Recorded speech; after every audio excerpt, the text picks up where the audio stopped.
we got a seat saved in your favorite spot. The world's out there, but not in here. We're pouring joy, not feeding fear. So hang your worries on the old coat rack. Kick off the stress, don't look back.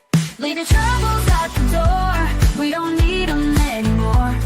There's laughter in the air and kindness to spare. Like sunshine spilling on the floor. It's a brand new day, so pull up a cup.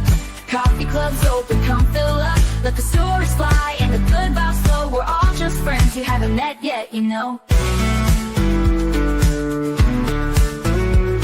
No headlines here, no judgment zone. Just real talk like back home. Bring your truth, your dreams, your grin. Everyone's welcome, come on in. We got cream and sugar and a whole lot of heart. And the best part is just restart. Leave your troubles at the door. We don't need them anymore. There's laughter in the air and kindness to spare. Like sunshine spilling on the floor. It's a brand new day, so pull up a cup. Coffee club's open, come fill up. Let the stories fly and the good vibes flow. We're all just friends you haven't met yet, you know. This ain't just coffee, it's a little escape. With every sip we set the pace. Slow it down, breathe it in. This is where the good days begin. So leave your troubles at the door. Let them melt into the floor. With a smile and a sip, take a little trip to the place you've been looking for. Coffee club's open, the welcome's wide. Just bring your heart and leave your pride. Together we rise, we laugh, we love. One cup at a time in the coffee club.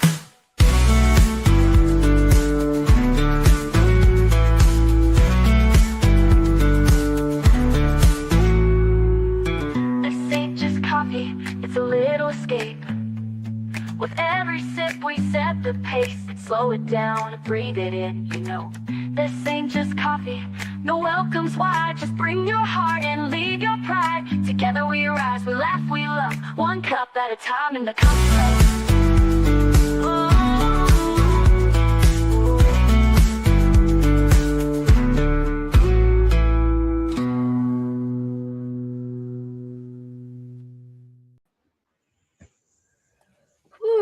Another Thursday morning coming at you.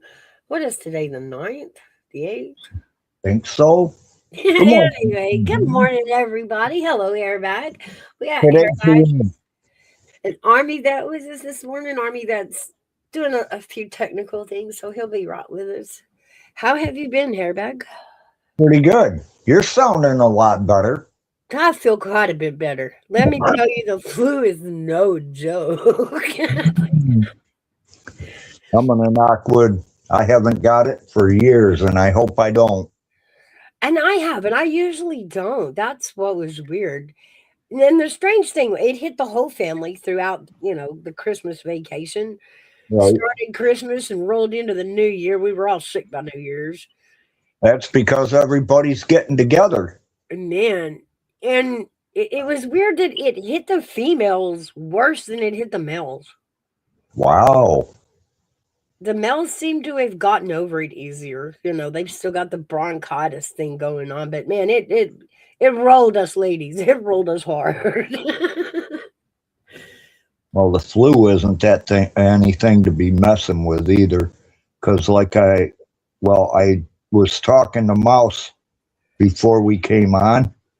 And I'm in New York, and they got a report where 4 kids have already passed from it, which is terrible because there's only 9 that they say are reported nationwide that have passed from it. Dang. That hit the area pretty hard. The hospitals are full. The numbers are up.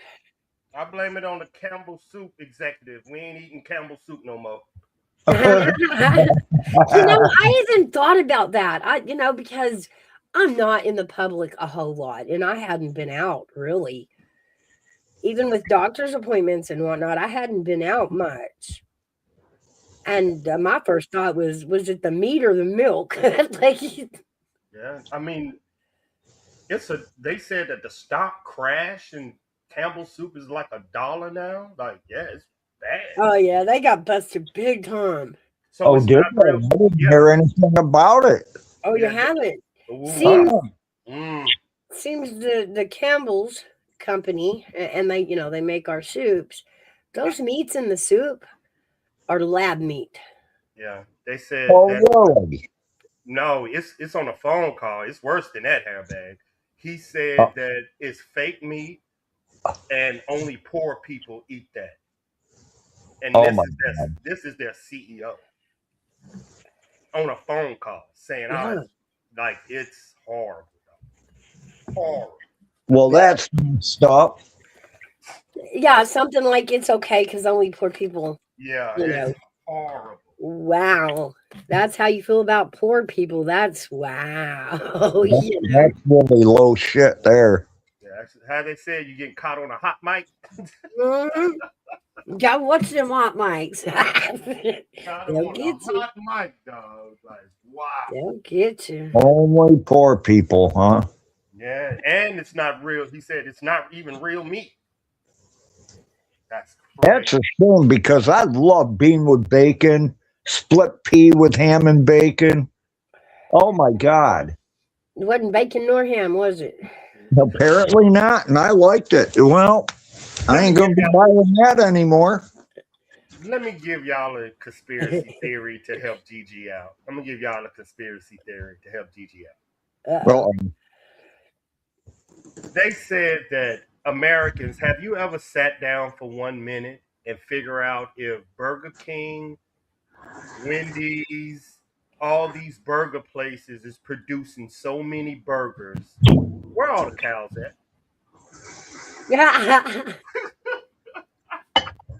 Just think about this for 1 second. How many burgers do all these Whopper they put out every year? About 20 mil? yeah. That doesn't make any sense, people. The Have only you? way it would is if they're bringing them in from like where they say South America. No, that's fake meat. Yeah, you can't tear a fake meat, can you? Come on, be on. Think about all Yeah, these I have burgers. argued about this though. You know, I was raised around West Texas with all the, around the cow industry. You know, I've seen the yards packed, and it can be done.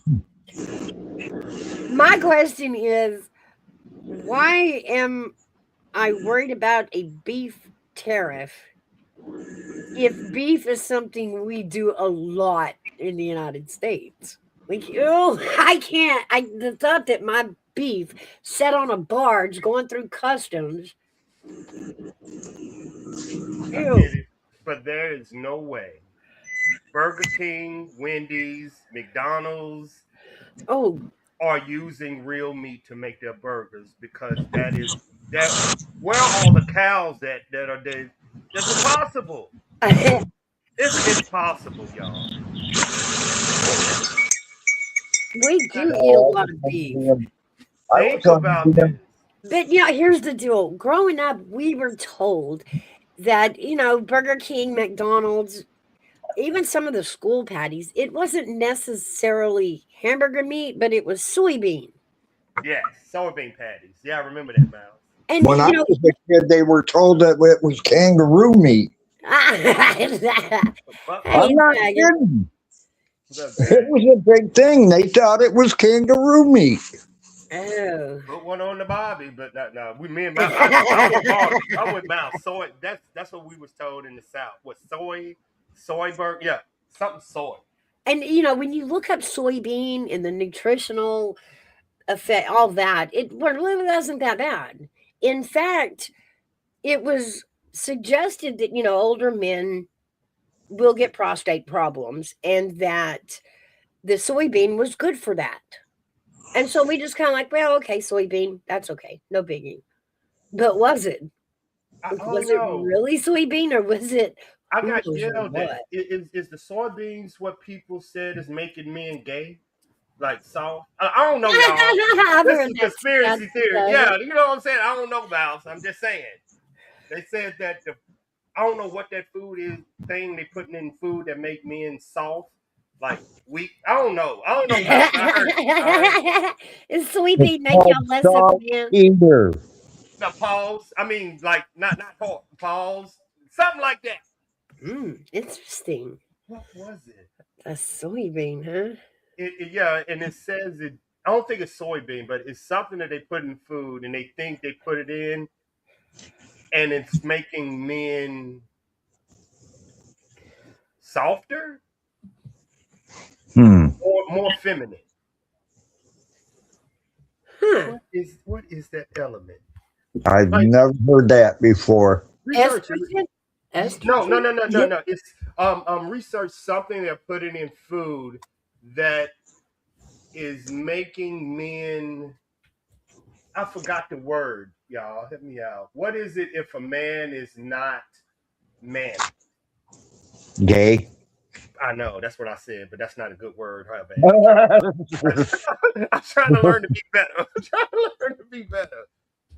Well, I don't know how else you would say it. You can't call him a homosexual. Good morning, Gigi. Come on, Gigi. Oh, GG, ain't nobody ejaculating on burgers, man. Jesus. Who would attack our burger, GG, early in the morning, cuz? Oh, man. What is that they put in the food to make me? I ain't gonna say gay, we ain't gonna say that. Freaking Gigi. Man, weaker? I don't know what word this is because I ain't either one of them. So my bad, y'all. I'll work out. Well, maybe it's the hormones in the meat and the chicken. Yeah, it was something. It was something in there. And if you think they don't, they do, guys. Remember when my kids were little and they were all into 4-H? And there was this program being offered through 4-H that they would give you 25 chickens to raise. They would provide you with all the feed, all the antibiotics, and hormones needed to raise this chicken. And when it got full grown, then you could sell it off, to the slaughterhouse to sell for meat. But it was that part that, they were going to provide the injections for hormones and antibiotics. Ew. I wonder how many actually gave him it, though. I don't remember any of the kids taking the program. We were just so shocked at how we were injecting chickens. It was like, no, I'm not getting into that. No. No, really. Okay, it says ultra processed foods, which is called UPFs, disrupts natural hormones, lowers sperm quality, increases weight gain, and and I forgot the word. So is it going to be something out of the preservatives? Yes. Okay. And that's the new food. I forgot what it is. And it's a word. It's a certain word that they put in food. Monosodium glutamate? I don't know. I work out. Yeah, you just work it out. Whatever. Yeah. And this is what, and I'm sure my energy people and my doctors will tell you this. Do you know, even if you have cancer, if you change your environment, you will become healthy? I know why. I know it's the wildest thought that you think of, but changing your environment will make you healthy. Well, you got to put it all. You got to put it all together, of course. Well, that's usually, when you're diagnosed with cancer, that's the first thing you do is start, trying to clean up your environment in a sense of healthier food, healthier air. Are there things in your house like the carpets? There's some linoleum and flooring that was actually pulled from market because it caused cancer. Yeah. They said most, and we can do a deep dive, and I understand not all, but they said majority of human diseases can be killed in the brain. Did you see Gigi's comment? For pain, but it was something. Shit, let me research it, Gigi. Papain or bromelain? It's all of it. I know I'm saying that wrong because my southern twang just drowns it. It might be soy. Soy makes you soft. I don't know how anybody can eat soy to begin with. My God, I've had a soy burger before, and that shit was like mush. Yuck.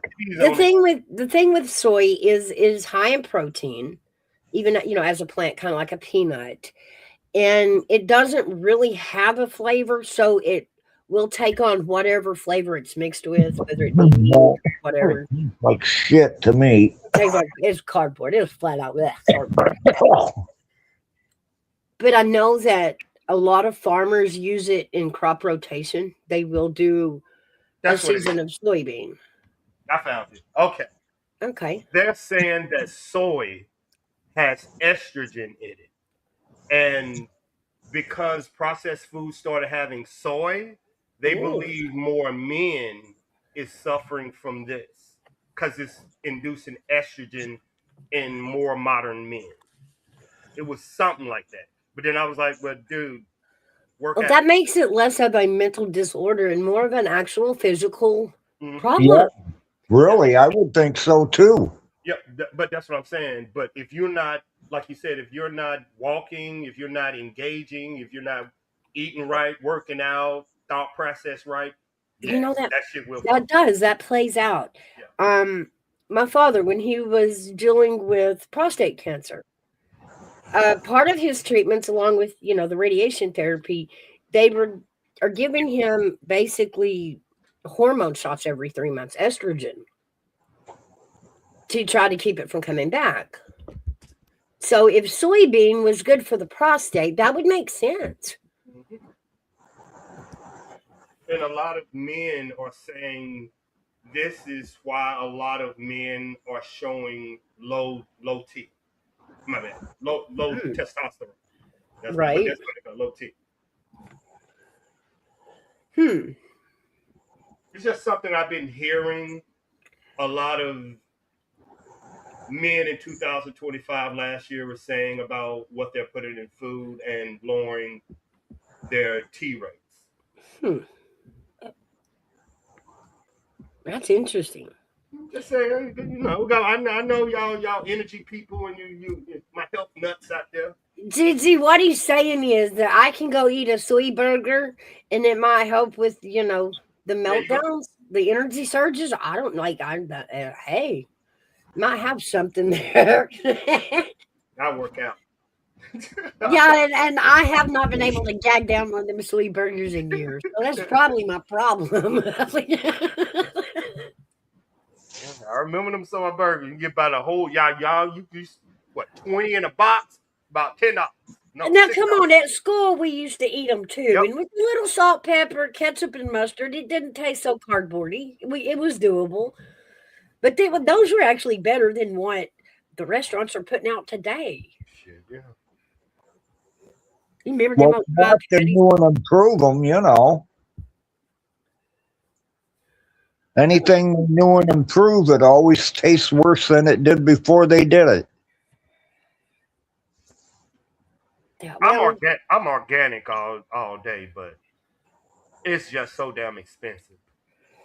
And I, if you didn't have the money to be organic, I wouldn't know how you would do it because it is very expensive lifestyle going organic. It it is. is. It is. It's a lot cheaper to cram junk food. Mm-hmm. Hey, Lady A, good Oh, morning. yeah, Good morning, Lady A. I hate to say it. But I mean, you know me though. I'm really upset about all the ConAgra being under attack. So I have went back to my Chef Boyardee this week a whole lot because I'm gonna In a miss. way, we are, Lady Autumn. Yes. Is that what it is, Lady Autumn? Is that what they saying? The soy? Soy boys. That might be it. You're probably right. Mm, There you go. We trying to write it down. I work let's out. see. Pause. I work out. I don't know what that means. But I thought the soy boy came from California about eating healthy. I don't Soy know. boy is a slang term used to mock men perceived as unmanly, overly emotional, or liberal, linking perceived feminization to soy consumption due to pathoestrogens, a I'm claim right. lacking scientific. But I give you a minute, and I had to look it up. Well, it's a derogatory label in online communities, the manosphere, if you will, and associated with Uh-oh. stereotypes. I know. Here comes Yep. here comes outlaw. It's also a legitimate brand name for tofu soy products that even a post-punk band highlighted its varied, often organic usage. And as a matter of fact, and we ain't getting it, but that's where I heard it from in the Red Pill community. Yep. Ah, That's exactly, Lady Arthur Scott. interesting. Exactly. And I said to them, if food can make you unmanly, that means you need to get into a combat situation. Meaning athletics. Like So you need you to should go get one around on a one. bunch of testosterone-driven males. Yeah, Maybe if you you'll rub saw, off. but think about moms. Y'all be honest with these. If your kid was soft, what's the first thing you're gonna tell them? Go play football. That's what I'm saying. I don't know, y'all. It's the best. I don't know how. It's called telling them to buck up, Buttercup. I know. Gigi Bang. says, my oldest son had to have soy formula. He's a breast, but I don't know how often being started on soy. Poor kid. And Lady A says it's an observation of giving babies soy milk. I ain't never heard of this airbag. We are our league. I don't know nothing about this. I don't know. I can't. Like, I'm a vitamin D girl. Yeah, breast, huh, Gigi? I don't know about you, AD, but if I hear anything is made with soy, I avoid it. I always have. Ever since I tried that one hamburger that was made with soy. Never again.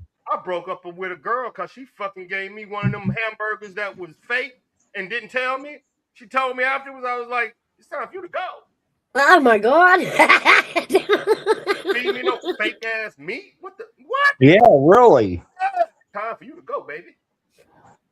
Oh, that's got to be the weirdest look back. What can I do better in my next relationship? I fed him. Don't give me the Like, Impossible Whopper. Give me the real one. he broke up with me because I fed him soy. Like, Yeah, gave me a damn Impossible Burger. Yeah, now it's impossible to get with me. Man, don't let me start. Boy, don't mess with my food. well, what happened to stepping them off to goat's milk if they were, if they had issues with regular milk? Did we just bypass that and go back to soy? No, How many people have goats though now? Oh, I'm not saying it's easy to find, but it's out there. You don't see it in the stores either. Hold up. We ain't gonna bounce over this. Do you think this is a myth? Because more red pill and what's that the other red pill and the MGTOW movement think men are under attack. I mean, you read it. I'm telling you, Yeah. they think I don't know if it's government, but it's government and a byproduct of mothers that they blame this on. Because women don't cook home cooked meal. Not all. My bad, y'all. Not all. Hey, I don't always cook a home cooked meal. I know, but this is what they saying is incorporating the men being soft. I work out. I'm just a reporter. Airbag. I'm the reporter. Okay. Yeah, lady, it says humans are the only mammals that routinely drink milk from other species and continue drinking milk into adulthood. She says, I find it weird to drink milk. I do too, actually. The only time I do it is if I'm having a bowl of cereal. Same thing. Not me. I'm like a little kid with my milk. Give me a piece of chocolate cake and a big old glass of milk. Now on that hand, I like putting cake in a bowl and pouring milk over it and eating it that way.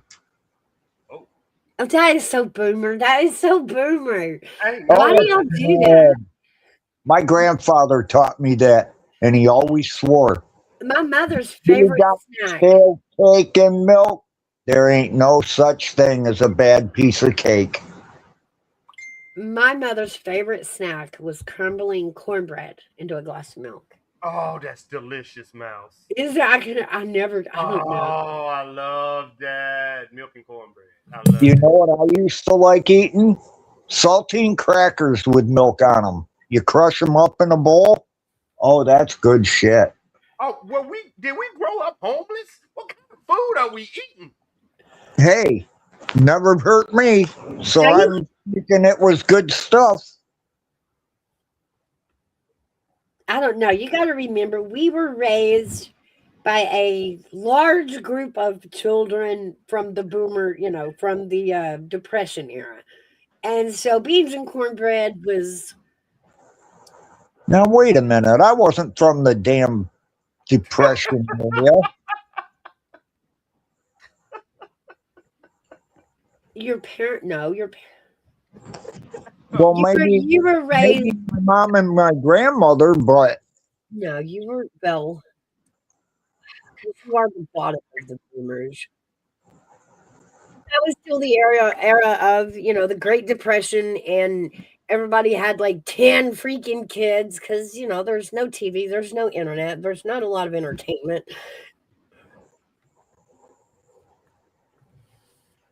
And that was before, they had televisions in the bedroom. Oh, But, they were raised on stretching meals, whether it be beans and cornbread or, whatever it was. But they made meals that lasted like for a week. what's that stuff, Mouse? Canning. Yeah, back in the day, they used to can a lot. Oh, yeah. Yeah. And most everything was out of your own garden or your neighbor's garden. Yeah, yeah. Well, no. Remember now, Mouse, we got to remember we're from the South. They don't have yards and gardens in New York and California like we do I now. know. I And know. animals and chickens, they ain't got that. That's called a zoo, Mouse. That's called a zoo. And there was advantages to living in the concrete cities. No, you didn't have to do your gardening. You didn't have to milk your cow. Like it was just shipped in. And if the world end, the next battlefield will be at the local Walmart for food because that's the only way they're gonna eat. Mm, All of them gonna be at Walmart fighting over a damn.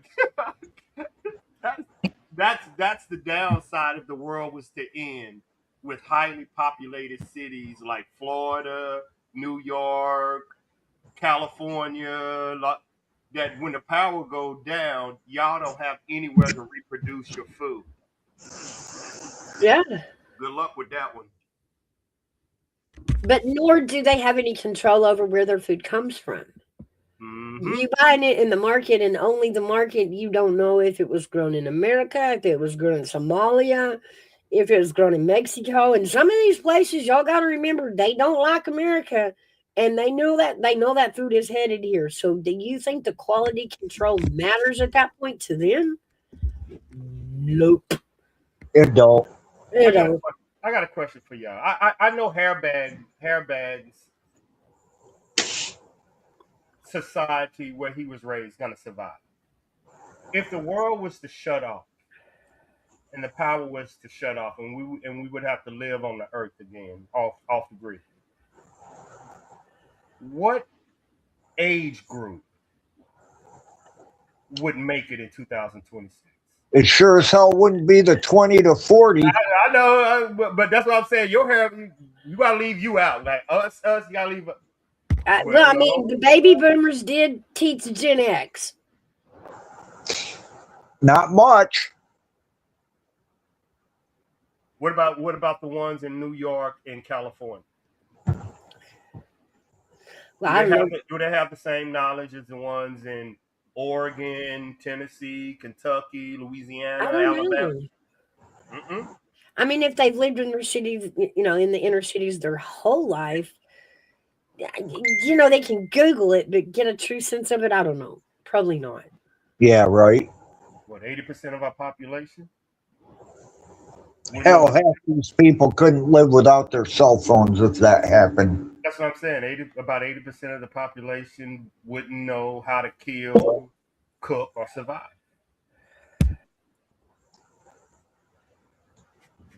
We're Tell them lazy to people. watch, We're tell lazy. them to watch Naked and Afraid, and they'll get a real good idea of what it would be I like. don't think them people on that show even played outside as a kid. I really don't. I'm like, what are y'all doing? That's that. When I was thinking, that's what I was thinking. And right now, what's going on with all the wars? If the power was to go off, how long would it take everybody to start freaking? How long would it take for what? People to start freaking out? I think 2 weeks. Immediately. I think I'm with Hairback. I think 2 days. I don't even think that long. Yep. About the time it became nighttime, that'd be the time. You live in that Amish country, girl. Yeah, the Amish is, yeah, that's where we go if it ends. Go with the Amish. Mm-hmm. Until I show up with a gun and take everything everybody got, put it on the truck and leave. I don't know. You have to go through Jebediah and Levi. No, I don't know. They got, their own I can their shoot up. own Amish mafia. I can shoot up to a mile. You fucked. Yeah. That's why I was like, somebody was like, "What if the world was the end? I'm gonna go get my gun." Well, they're gonna have it too, yeah, but I'm better. That's all I gotta be. It's better. Well, I mean, I can get whatever I want. does the power of son really matter when you're not within the community? Like, no. No, it's that old. What's that quote about? And I'm finna find it about the soldier in the garden. That right there. Lady says they have guns. Do they have guns? I don't know if y'all Oh, do. Yeah, They they do. Yeah, they do. I never knew either. Like, I don't know where that lands on the list of English Yeah. conveniences. I don't think it would be an automatic. That's what I think Mouse is saying. Yeah, they Yeah, do. probably not. It would be an automatic gun. Well, that don't even Why make not? sense now. Hey, if they haven't broken any laws, committed any felonies, they're entitled to have it. And all they have to do is file for a permit. And if they check out, they get it. I gotta ask. I'm gonna ask Jen. That's a good question, Mouse. What type of? Yeah, I mean, are they allowed? Yeah, like Protection? M16A2. No, I'm sure. I'm thinking more of a bolt action, more than what I'm saying, a tech or some shit like. That's what I'm looking like. Wow, can they use that type of? Interesting. Yeah. So I'm gonna ask Jen. Yeah. That's shocking. Huh. If Jebediah I've pulled out seen a them Tech 9, carrying I'm around hunting. AR-15 Yeah. Spine rifles. I mean, that makes them that much more powerful. Did you hear me? They can shoot your leg and move the whole barn. The whole barn. I've seen them carrying around AR-15 type rifles. Holy shit! Really? Yes. Wow. I live in an Amish area too. Western New York has a lot of Amish people. I'm A pretty lot of them modern. came from the Ohio area too. There go my quote. Western Pennsylvania or Eastern Pennsylvania. I've talked to a lot of different. I talked to a Jewish girl. I talked to an Amish girl once. No, I didn't. What? No, you didn't. What? You thought you what? I visited Philly when I was in Washington, and she just thought I was the most interesting character because of my Louisiana accent. Oh yeah. Okay. Hey, Mishka, welcome in. Hey, Vizca. Good to see you. I didn't think they would pull out a Tech 9, Lady Autumn. Wow. I thought they'd be like back in the olden days Oh, with well, boat action. That's true. I don't know. I mean, I've seen some cow slaughter machines that will just break your brain. Like, wow. So I didn't know if they like used the slaughter machine or if they used a gun. That's interesting. They probably use a 22 short because I know for a fact that if you use a 22 long rifle, let's say on a cow, it'll drive them nuts. But if you use a 22 short, they go down instantly. I think it's too much power for the 22. See, I'm thinking they're, old school carrying shotguns, but when you put it to food, like nobody uses a shotgun to. Not usually anymore, unless you're deer hunting or turkey hunting or something like that. Ooh, a shotgun on a turkey, that would be messy.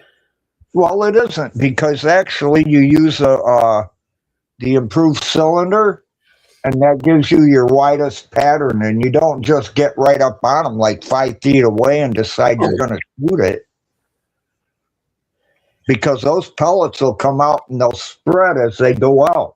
Yeah, you're digging it out of everything, all of the meat.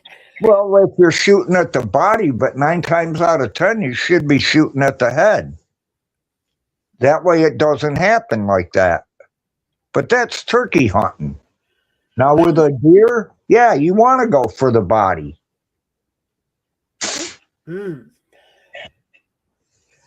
Let me start packing. That's interesting. Now, here's another question for you. We'll change the subjects a little bit. All right. We guys are, we're stretched in age, the three of us. Right. Do you think growing older has made you more chill or more agitated at the world? It all depends on the situation, but I find myself being more chilled because I understand things a little bit better than I did when I was younger. What's up, Mr. Nobody? Hey, If you would have seen me when I was younger, Mouse, you wouldn't have wanted anything to do with me.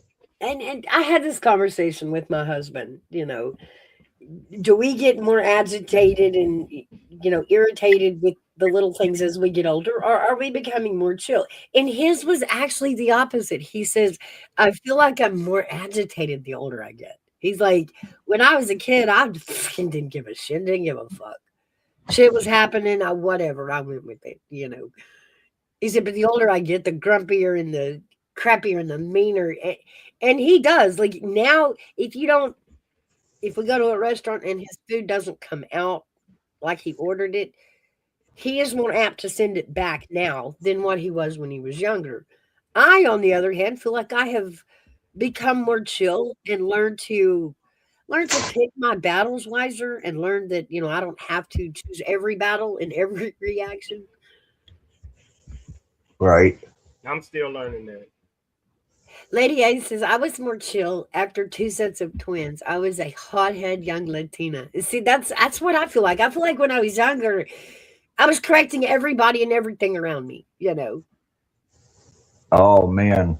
Now, I used to get in fights. I used to take, and this is no lie, I've been known to take after people with machetes, a 22 rifle. This is when I was back in my 20s. I had one hell of a temper. wow. That's why I say today, I'm a hell of a lot more calm. I would never even think of doing something like that now.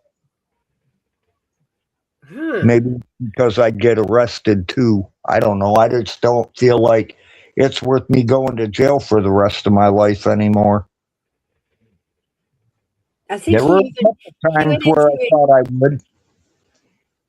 He went into an explanation about, when he was younger, he used to wonder why old men were grumpy and angry and short-tempered. And he's like, I feel that now. And the older I get, the more I feel that way.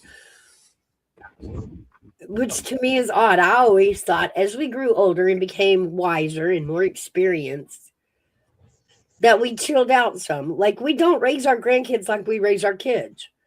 When our kids, like we were vigilant about our kids. Every little thing they did, But now grandkids is like, what is the word no? I haven't got there yet.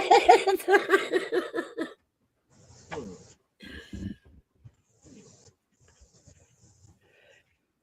So that's, I don't know. It's fun. What do you think, AV?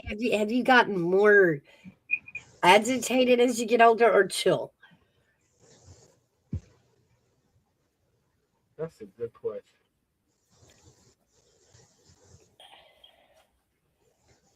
Or did you stay the same? Hmm. He's counting his hothead moments and seeing if they've No, if they've lessened over the years. I don't know. I'm getting about average. but and this is different. And you're a mom of a soldier, and Hairbag, you was a soldier. Getting out of Louisiana, I had to be that hothead. You know what I'm saying? Better Yeah. than everybody. But then the military taught me how to even become even more. You know what I'm saying? Especially when you're away. Mm, You see what I'm saying? So I was yeah. always Even taught more to be a detailed. hot.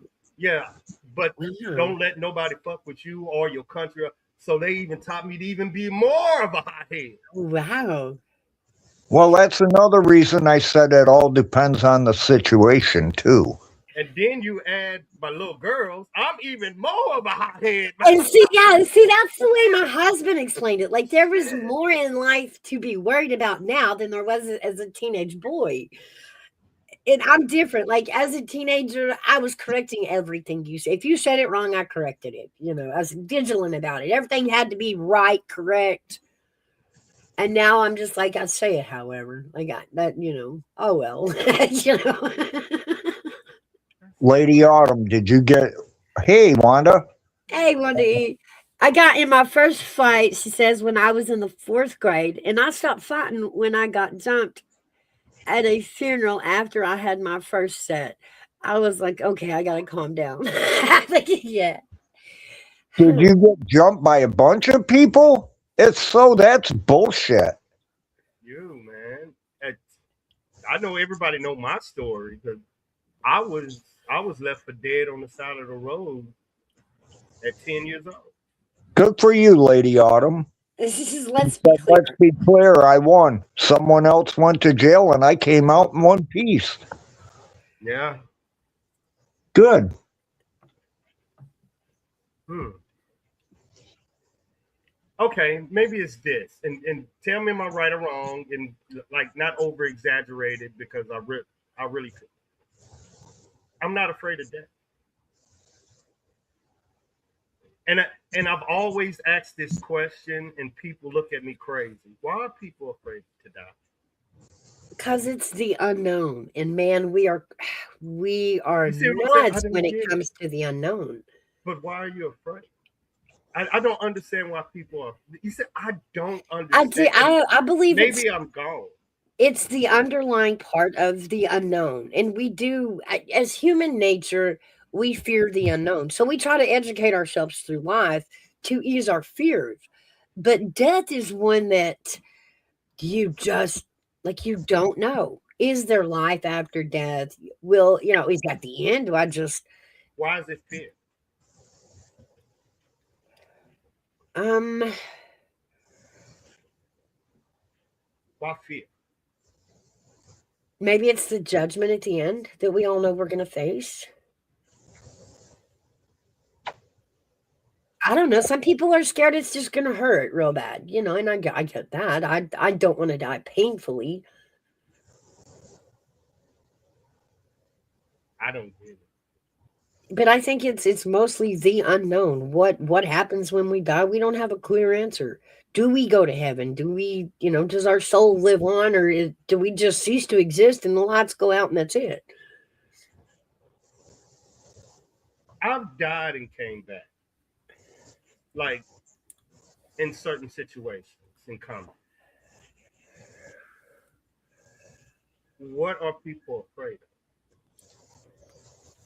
Pain? Is it is it that? Um, it could be pain. I mean, we don't. The average population doesn't. We hope we know what happens after death, but do we really know? Are we sure? You know, Gigi, I'm going to ask you a question. What is FOMO? I know. I was gonna ask. Fear of missing out. FOMO. Oh, Missing That out. too, Gigi. That's my big one. Like, I'm not ready to stop doing this, you know? Okay. Is your fate sealed? No, man. I know. You know, y'all. This is the questions I just get. I know. And we're supposed to, you know, have faith in that. Is So your why fate do we sealed? fear it? Why do we fear the unknown? No. Y'all are using human. Y'all are using human dictionary words. Well, of Be- course. before humans fucked up, we were energy people and we didn't have language. Do you believe in fate or fate? Is your fate already predicted? We're supposed to think Is so, it? aren't we? Is it? I mean, we're told, you know, God has made the ultimate plan. He knows your whole life before you Mm-hmm. know it. And so, yeah, in that theory, we should be secure in it. If you knew your day was tomorrow, would you be afraid I would. Oh, yeah. of what? Not being able to see my daughter or my granddaughter. That's not fear. Of how Yeah, fine. it is. Yeah, That it is. For me, it is. that's not That's fear. a giant fear. That's love. That's not. That's love and fear. No, you fear that you won't love her, but that feeling you have between her is love. The fear of not doing it, I get it, but you still gonna. What's the fear? Am I making like I don't understand the fear? I know what you're saying about fear, but that is one of my major fears. Hmm. But do you know? Okay, yeah, my bad. I'm using logic, and I know I'm supposed to use emotion. But how can you fear the inevitable? See, am I making sense? Like if you know, like I don't get it. You know you are going to die one day, and your daughter's gonna miss you, just like my daughter's gonna miss me. Right? You know this day is coming. It's inevitable. Why are you afraid of it? Because it's called the fear of the unknown. These are words. Why do you Or, fear? No, you don't know if you're going to be a spirit. You don't know if it's just all total blackness and nothingness. You don't know. Does that make sense? Hmm. yeah, I mean, like, how final is it? Yeah, exactly. But yet you get, and then it makes you wonder because then you get these people that come around and they have proven that they lived their life before and got reborn. So how do you take that? Oh, my Depend, God. depending on your religion. There was, now wait a minute, they've got documented cases. There was a girl back in the 80s that was born, swore uphill and down that she remembered being an actress in old Hollywood. Gigi and Wanda, I agree with both of y'all statements. And it proved out, she pointed it out to who it was that she was. They had a picture. She even drove by the house and said, I used to live there.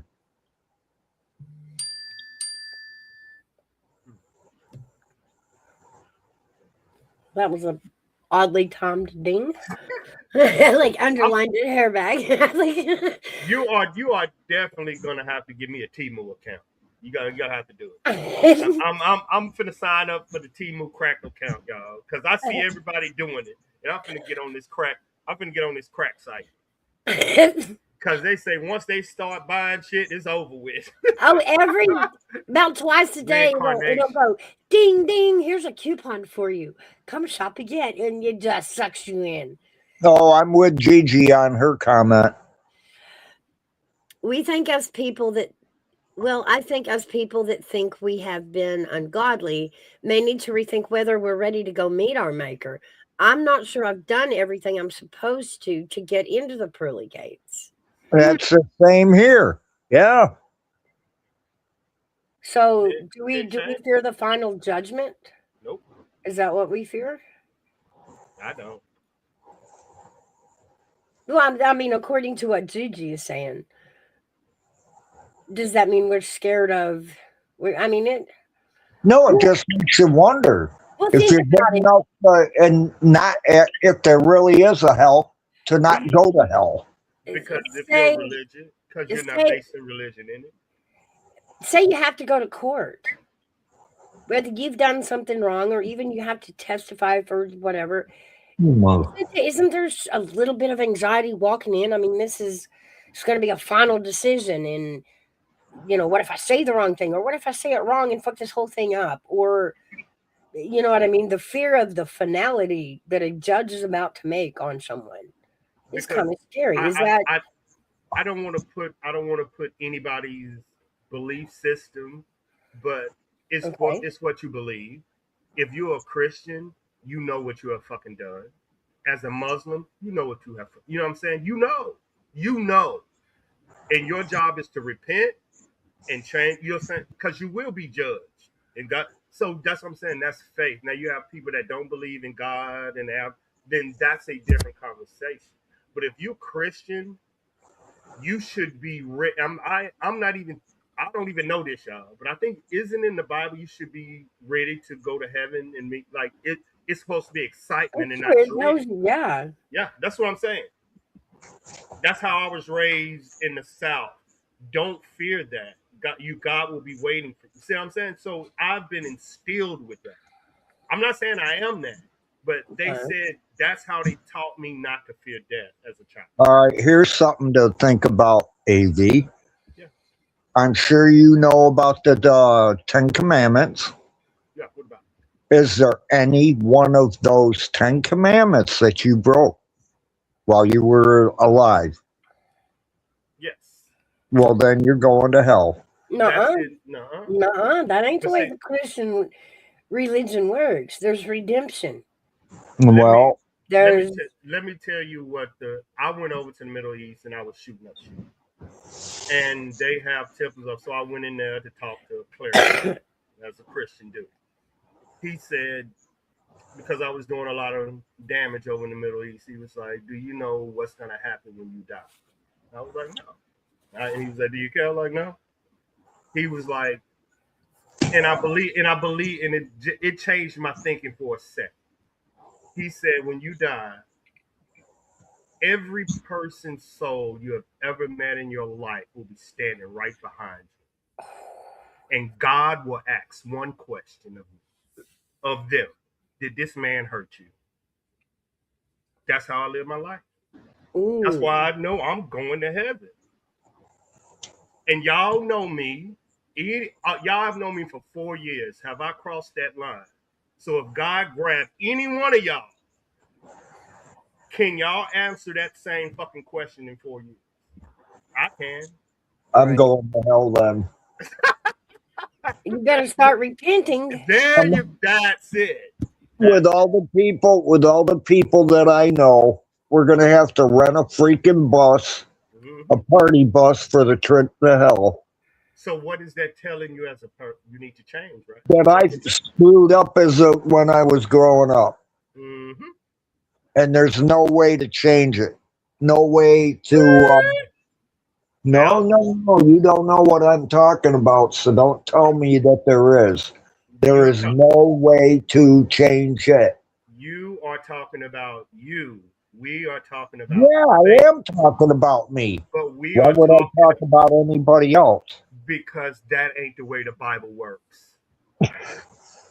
There is no you in transformation. It's him. Okay, but don't you get judged? Well, you got to When stand you before St. Peter. You do. but you have to Okay, accept that's my point. you have to accept him here. Uh-huh. That means you have to change who you are for him. Like when you're a bad kid and you're always a bad kid, then all of a sudden you wake up one day and say, you want to know what, I'm going to stop being a dumbass, and you change your life like a parent. Do you think your mom and dad still going to judge you from the shit that you did? No, they see who you are. God does too. That's what I learned. Because I did the same shit you had. Like my track record is crazy, dog. But that's why I came to you. I will believe he sees I'm changing. I'm not picking up that M16A2. I'm not making drone strikes. You know what I'm saying? I'm not beating up, but I'm purposely changing. And that's redemption. That's you know, I've done a lot to help people too. But remember, he died on the cross for our sins. Okay, but I've always wondered if I did enough to help out, what the wrongs were that I have done. And I really don't know. I would hope to, but I don't know. Malcolm, what is the definition of repent in the Bible? To see what you've done wrong, to admit what you've done wrong, and to go so far as to, And forgiveness? Yes. Make up for it, fix it, try to pay for it. It is right there in the Bible. It's right there. Am I right, Mouse? It's right there. But at the end of the day, we cannot forget that he did die on the cross, knowing he was going to die on that cross for our sins. So it just gives you hope. Like no matter how you grew up, no matter what you have done, if you want to change, there's always a way. There's always that's basically hey, you it's always believe me. I talk to a lot of dudes. It's always a way. Goes back to our very famous John 3:16. But God so loved the world that he gave his only begotten Son, that whosoever shall believe in him shall not perish but have everlasting life. Right. That's his promise. Here's my thing, though. I'm a believer. But I do not believe I have to go to church to prove it. True. Now, is that a wrong approach, or is that an acceptable approach? I don't know. In the Bible, it says that if 1, 2, or more people is preaching, it is church. Yeah. Yep. If 2 or more people come together for the discussion of God and all of it, to study it, to learn it, that is church. Yep. Church is not that one building with the steeple. Church can mean a lot of things. It's in the Bible. Y'all, everything I'm saying, I'm reading from it. You can have a discussion about it, not me. I'm reading from it. It tells you when 2 or more people talk about it, he here. I know, Hey, GG, we all trying to save our souls, sis. So, no, I mean, there's nothing in the Bible that says we have to show up to the building, give our tithings to that church. You can do it on YouTube, in the back chat, with your homeboy, with your homegirl. You don't need to go to that. And as far as, the tithings, that can be done in the community. That can be, helping a homeless man. That can be giving the Ronald McDonald $10. It's still tithings. It's still charity from the Word of God. Okay, let's skip this. I'm going to ask a deeper question, and y'all need to help me with this. Is tithing legal? Is tithing something in the Bible? Yes. What is it? Is like it? Do you supposed to give 10% in this? Is that really in the Bible? Like, I'm asking real quick. I have no idea. Like, no idea. That's a Catholic thing. It's not. See, no. It's a Christian thing too. That's not. I mean, they still plastic. You're not required to give 10% of your income, though, to Baptist or anything. It's the Church of or the Catholic Church that requires that. Now I grew up Catholic, so but I went to the Well, think about it then. It's any church that passes the plate. It's not just Catholic. Baptist church pass the plate. No, yeah, but they don't require 10% of your income either. Um, See, I don't know, y'all. I don't know. no, like nobody was supposed to stand over and check your pockets and your 10%. That's in your head and your heart. Whatever, Kayla. I don't know, y'all. I Hey, have no Steve. idea about this. Like, this is because I've heard more people say, is tithing real? Or do you supposed to give to the church? Do you supposed to give what Mal said, you do it yourself for the community? So I never knew. I never knew. That's something I avoided because I don't like taking money from people. Honestly, I think that answer is going to come preacher by preacher. I mean, I get, some preachers want to fill them pews and want to fill that plate. So they're going to be heavy on that, 10%, 10%. But I don't think it was written in stone, that somebody's auditing us on our 10%.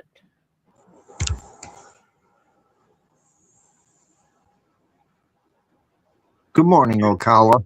You, Lady Autumn, check this out, girl. Check this religion out. From 0 to 5, I grew up Catholic. And from 5 to 18, I grew up Pentecostal. Make that make sense. Yeah, we've talked about that. How I told confusing you. that. I know. I I mean, was so confused, Miles. I was so confused. yeah. But I knew everything. Then you add Creole and Cajun. Miles, I was so confused. I was raised in the Baptist church, and the preacher just told us everybody was going to hell anyway. Get ready for it because nobody was good enough, And that's a Baptist preacher. because also now, and I'm just saying, y'all, voodoo was involved in New Orleans. It's I was so confused about it. That's why I'm scared of ghosts and I'm shooting everything I see. Y'all ain't getting me near no damn. Now I'm not very well rehearsed or educated on Buddhism and those sort of religions. So I can tell you, I can answer a lot of those questions. I know it is still based on peace and not so much sin. Ah, Frankie! Ooh, Frankie. Hey, Frankie.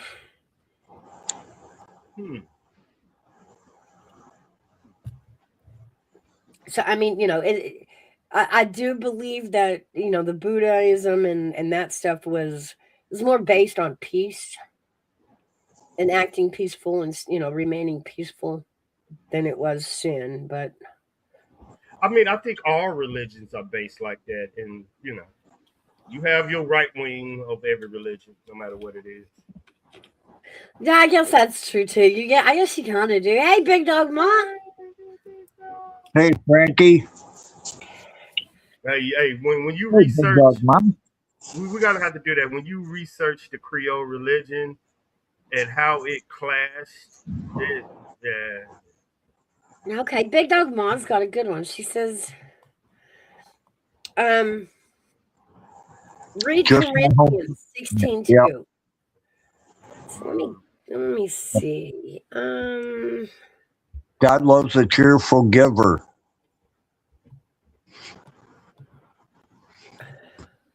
See, I give to my family before I would give to the church.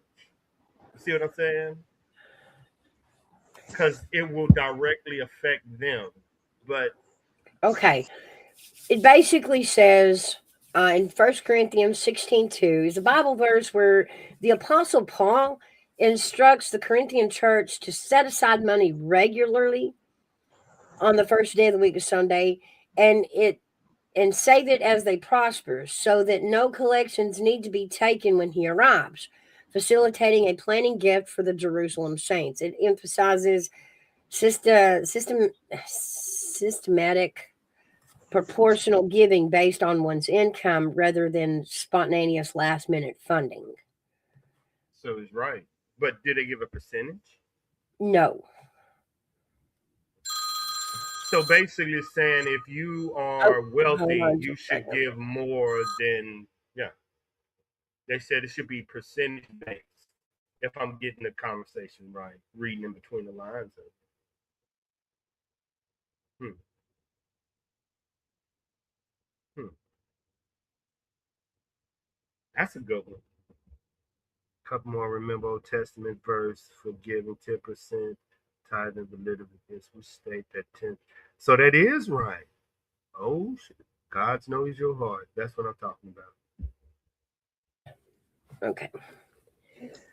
Old Testament verses for giving 10% a tithe are Leviticus 27:30, which state that a tenth of the land's produce and livestock belongs to the Lord.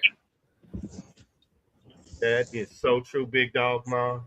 Right. So, and that's kind of what I based it off of, or I was taught. That's what I was told too. Yeah, and look at the world today, and that's not working either, is it? It does well Don't in you this. not giving a lot? Much Yep. is expected from them, and it's not happening. No, that's a personal of you. Like this is what I got it from Big Never Dog Mom. mind, you don't get it. No, I got it from you, but this is what I got from what Big Dog Mom said. And it makes sense to me because once in order to get money, you have to be successful. In order to be successful, you have to be a leader. In order to be a leader, you have to make sacrifices for everybody else but yourself. And what that means is no, even if you once I had the money and I gave it to my family, they still expected more of me because I was the. So I get that damn shit makes so much sense to me, Now that man. is true. Yeah, It that makes is so true. much sense to me. All right, but what I think they're talking about is like helping people, just basic people from the street, let's say. Say you see a mother that needs some food for her kids, help them out. But they don't. They'll walk right by them and say, huh, with their nose up in the air like they need one of those umbrellas for a drink to keep them from drowning if it rained out. That's how high they carry their noses up in the air. Well, It's like, I'm better than you. I don't need to help you. And don't tell me they don't, because I've seen it happen. I know. I mean, it's part.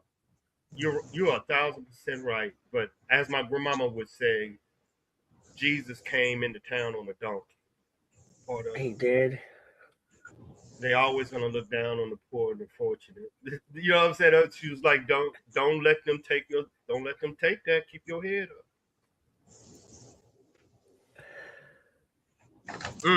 Big Dog Ma put that on a t-shirt, baby girl. Ooh, ooh. Mm, mm. Oh my God, that's so good, man.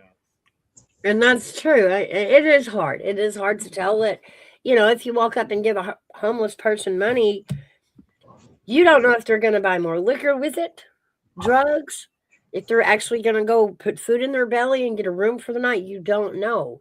But here's the thing, once you give a gift, you don't get to determine what they do with it. Well, here's the thing that I was thinking. If you're going to do that, it's go as far as like getting them a hotel room or whatever and pay them for a meal. Do it with them. That way, you know they're doing what you want them to do with that money. You don't have. That's just it. That's the part about giving. Yep, she right. You don't get to have a say in how they spend it. It's And So not you don't have a right to ask them, would you no, like to have a room for the night? yes, Would you like to have a meal? You sure can, but what they do with that money, the minute you give it, it is a gift. You gave it as a gift. You gave it with no strings attached, or it wasn't a gift. Okay, that's not what I'm saying, though. What I'm saying is if you do that and they say, yeah, I could use it, why is it wrong to go and pay for it, pay for their meal so that you know that they're getting what they would want? why don't you just pay for the meal and give it to That that's what I'm saying. That way, you know That your is money's being used the way it was intended to be used, and not correct. used for drinking or drugs or whatever. If that's the gift you choose to give, that's your choice to give them food instead of money. Okay, does that make it any less than if you were to give them money? Mm-mm. Okay. A gift is a gift, however you see fit, because it comes from your heart. Just know that that risk of them using the gift for ill purposes is fair game, and you can't be mad about it. The Because if reason you're I going to asked, give a gift, it's no strings. okay, that yeah, exactly. Years ago, I took my neighbor down to a store she had to go to turn in some bottles and cans. While I was there, she came out and she pointed this guy out to me. That guy was in there and he was begging for pizza and they wouldn't give it to him. And she started laughing. I go, what do you mean they wouldn't give it to him? Yeah, he didn't have any money and they wouldn't buy it for him. And he looks really hungry. And he did too. So I jumped out of the van. I said, hey, dude, come here. You want pizza? Come on. I went in, I bought him 2 pieces of pizza and a soda. And I told him out. I says, listen, you just pay it forward when you can. If you see somebody else you need sometime, or then you got the money, you help them out. Yeah. And he did. I don't know if he ever helped anybody out, but he agreed to it. I would like to think that he did. And there's many ways to help. There's many ways to gift. There's you know lots of things that can be considered tithing. You see, that's what I'm trying to say. If it's different from, will that help me to get it past the pearly gates or not? That's I the see what only thing, you're. though. Yeah, I've you done stuck in more the than just that. rut. Anywho, Boy, you funny. I've done some bad shit. I'm sorry, I have. and yeah, you're asking. So if we just return the score from negative Not to to positive anyone. actions, but I don't think so. I mean, you're still going to get rewarded for the positive actions, but if the actions were taken just to offset the score, then it didn't come Oh, no, genuine. no, no, no, no. That wasn't it. It was because I wanted to help somebody out. Well, that isn't quite what it is either, Lady Autumn. Once you give a gift, you have no I'm control. just, I'm just afraid of frying in hell for the rest of my eternity. Change your life around. Give it to God. Well, I did. Then what are you worried about? Yeah. That's where you have to have faith that you gave it to him and he can handle Hmm. it. There you go, Frankie. Yeah. Oh, all right. Well, I never looked at it quite that way before. That's why I will tell everybody I want to be that. Not like that really like I want to be that, but I know I'm not that because like I tell Mouse, I'm still on the south side. I slap him up. I'm still there. I'm still there, Yeah, y'all. still working on it. Yeah, I'm working, but I think it's somewhere in there that he said as long as you're on your path, he's not going to judge you as We are long as you not keep getting walking. out of yeah, we're not getting out of this world unsinned, Hmm. unsaved. We are sinners. Like we have to come to grips with that, with our own person. Like we are sinners. We are gonna sin. He knew that. We know that. Hmm. The point is to keep trying to do better, keep trying to do right with each, with each rising day. Some days we will fall short. Some days we won't. I mean, Frankie, I'm still on the south side I mean, of I this. know. I'm still trying to get there. I'm still. That's why I know I gotta take that hate out, but it's still there. You trigger. I know it's there. I know I'm not there where that piece is yet, but I know it's a story, and I don't know where it is. because my mind is clicking. It's about Jesus was on. I don't know. It's in the Bible. It's a story about a donkey that was on a path that wouldn't leave the path. It's a story in the Bible, and it's something pertaining to that. I'm gonna figure out. That's what I'm trying to research. Are you Oh, looking at Gigi. That was like a shark attack. No, no, no. Hey, Gigi. Good morning. Gigi afternoon. sound like she ready for after dark. Good morning, Gigi. Mike is on. Gigi, I fucking have a sin to fire. confess. I have to confess my sin. I'm eating this shit out of Chef Boyardee right now before it goes away.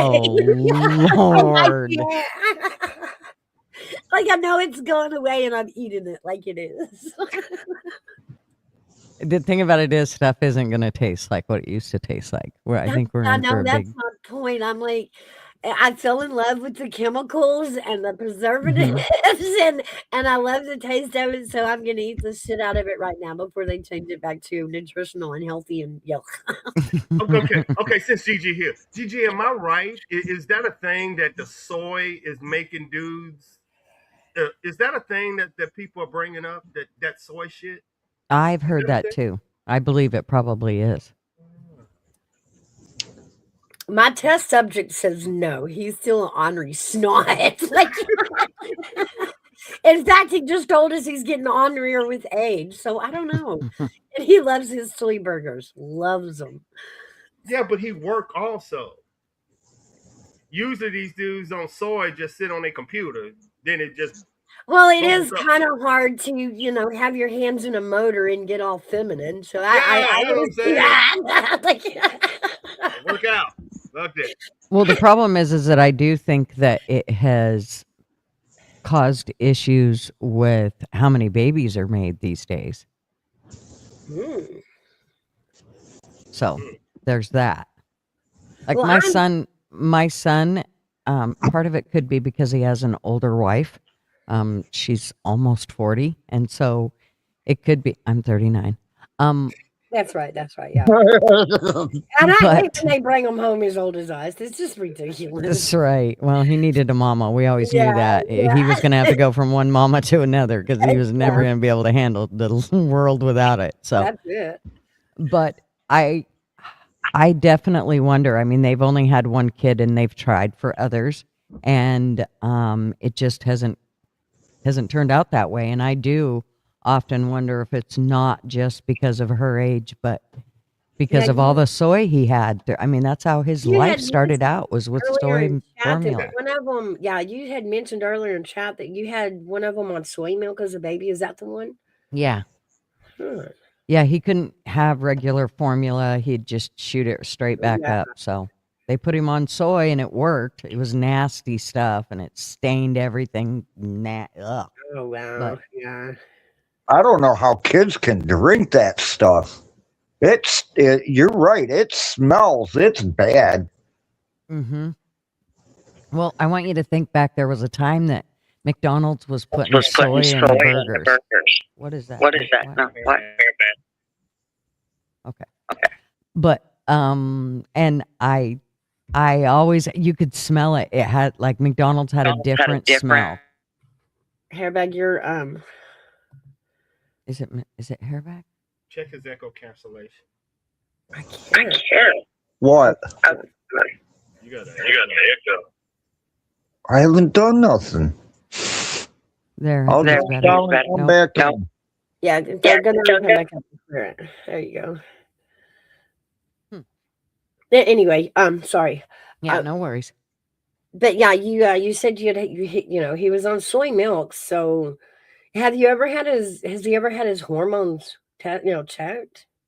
I don't believe so. We've never done anything like that. What's weird is I gotta say that he's my healthiest kid out of all three of my kids. He was always my healthiest one. Never got sick. Hardly ever got sick. Never gets cold. Never. I mean, I guess in the last 3 years, though, has been the most he's ever gotten sick, just as of recent. And I always wonder what's causing it, because he was never my kid that, would wake up in the morning going, I can't go to school, I'm sick. Where the other two You know, they would legitimately be sick, and he wouldn't, and he'd be in the same household with them. Did he used to go to the gym? Yeah, and still does. Now during that C-19, that's when I started feeling the effects because that's when they closed everything. So a lot of men we started getting sick because they closed. But when they started opening them back up, we got healthier. But yeah, because during that time, all the gyms was closed. So we could man, you had to walk outside. Hmm. So my T cells went down because I wasn't interacting, but I was aggressive. So I wanted combat with, you know what I'm saying, to get that T Hmm. cell up.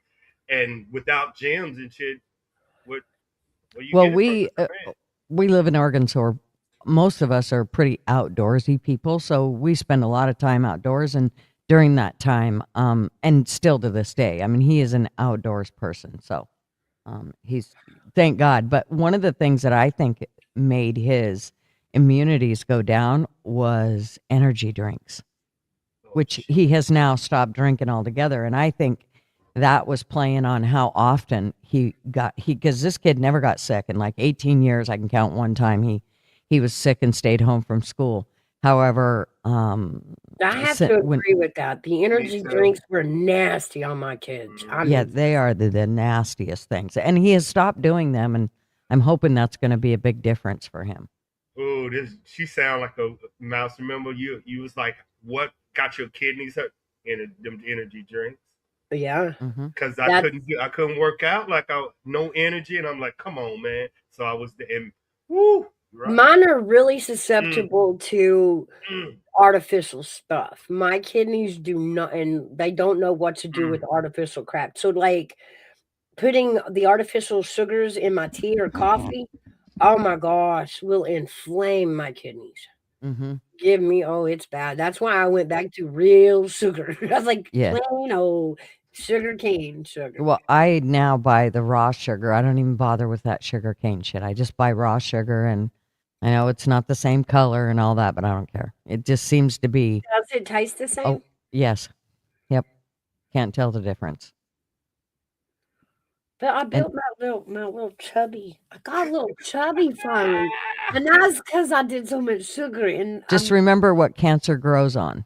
Just keep that in mind. So sugar, even raw sugar, should be at like a minuscule what you should be having, because remember what grows on sugar.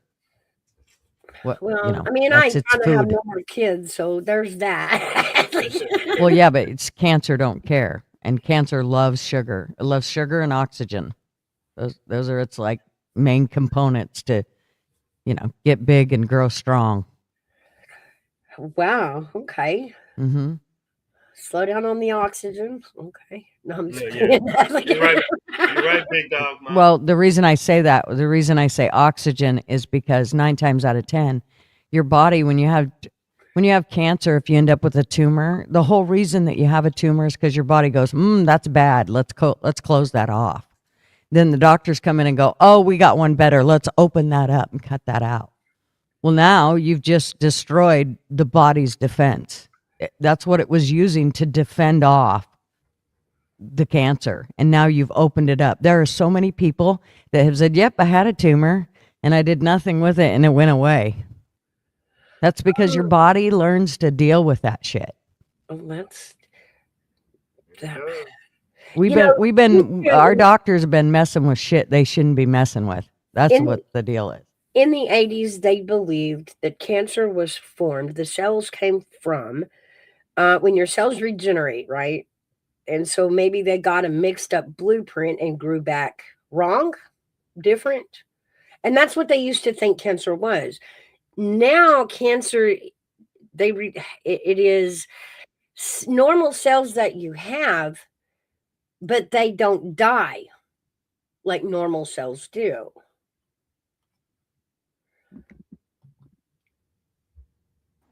Well, you have a hard time connected. He is. That was a tall climb. Hey, everybody, you back with us? Okay. Well, the echo's gone, so we're Yeah, I hope good. so. Mm. I'm with you, Big Well, Dog Mom. here's the thing. I just realized when you guys were talking about that,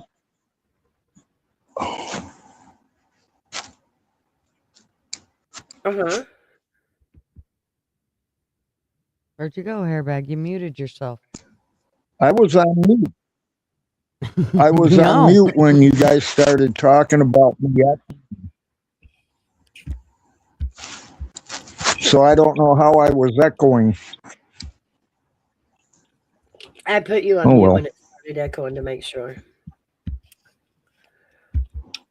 You didn't. Which part? That's weird. 'Cause I didn't do anything about for it to do that either. Huh. Oh well. As StreamYard, it's okay. No, I was, and then like I said, used to we thought that cells were disturbed in the regrowth process, that they grew back wrong, and we've learned it's actually the opposite. Actual cancer is cells that don't die when they're supposed to. Well, now I believe cancer strictly came from science. I'm sorry. I know, don't believe our bodies was born with it. I don't believe none of that shit. I believe everything they've induced into us has caused us to end up with cancer. I mean, it's just outrageous. It's and it's so obvious to me. It's so obvious now. When I look back at how my mom died and the whole bit, my mom, all she had was laryngitis. And they ended up diagnosing her with first throat cancer. Then they changed it to lung cancer. Then they changed it back to, okay, well, now we believe she does have throat cancer, but with lung cancer. And, but she felt fine through all of it. She just had laryngitis. And as soon as we gave her the chemotherapy, she felt like shit. And from then on, she could care less about living. She just wanted to fucking die. Oh, wow. So and the same thing happened with my father-in-law. So one of the things is that I do believe is attitude, which is why I think Big Dog Ma has done so well. Thank God.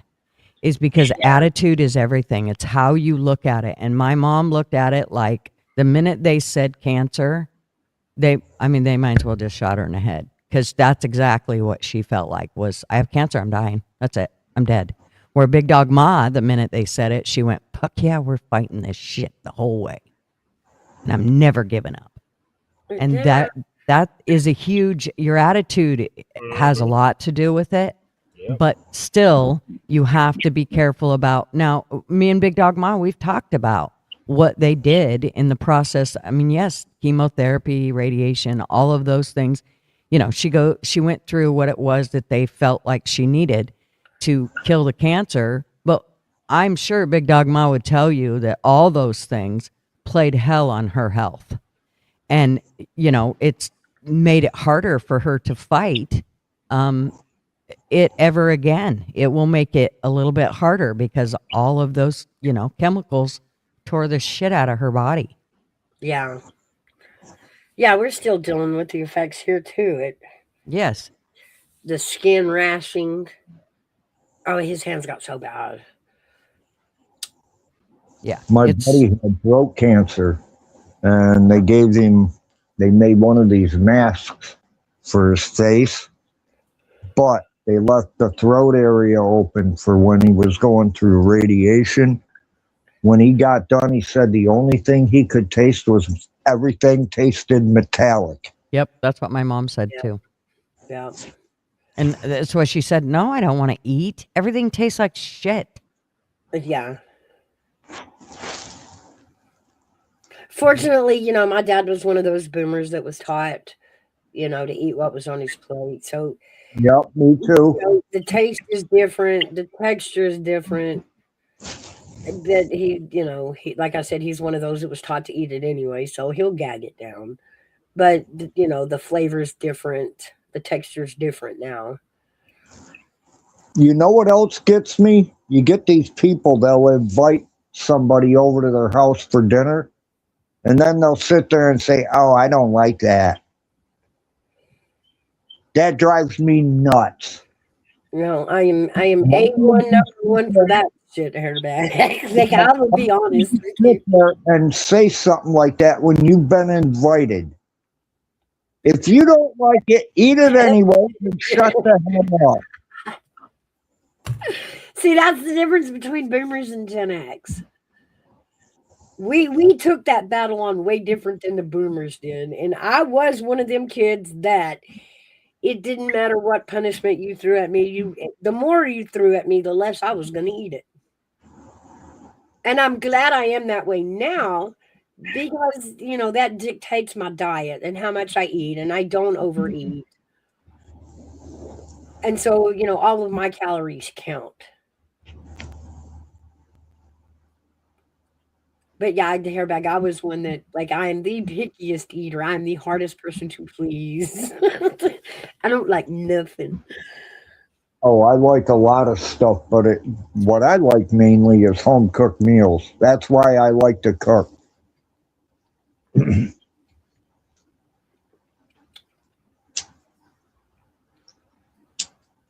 Taters and gravy with meat and a veggie table. Oh, if it had not been for my father's love of potatoes, I would have starved. Simply because, and I'm not saying my parents didn't feed me. I'm saying I refused to eat what I refused to eat, and I would go hungry versus eating something that I didn't want to eat. That battle just did not work on me. There's only a few things I refuse to eat. Squash being one of them. Pause. Liver being another. We don't have enough time to get into all the shit I want to eat. I won't eat peas unless they're in something or they're fresh out of the garden. Big Dog Ma. I know I would eat everything Big Dog Ma cooked though.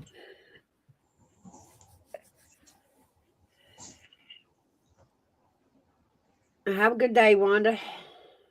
Exactly, Big Dog Ma.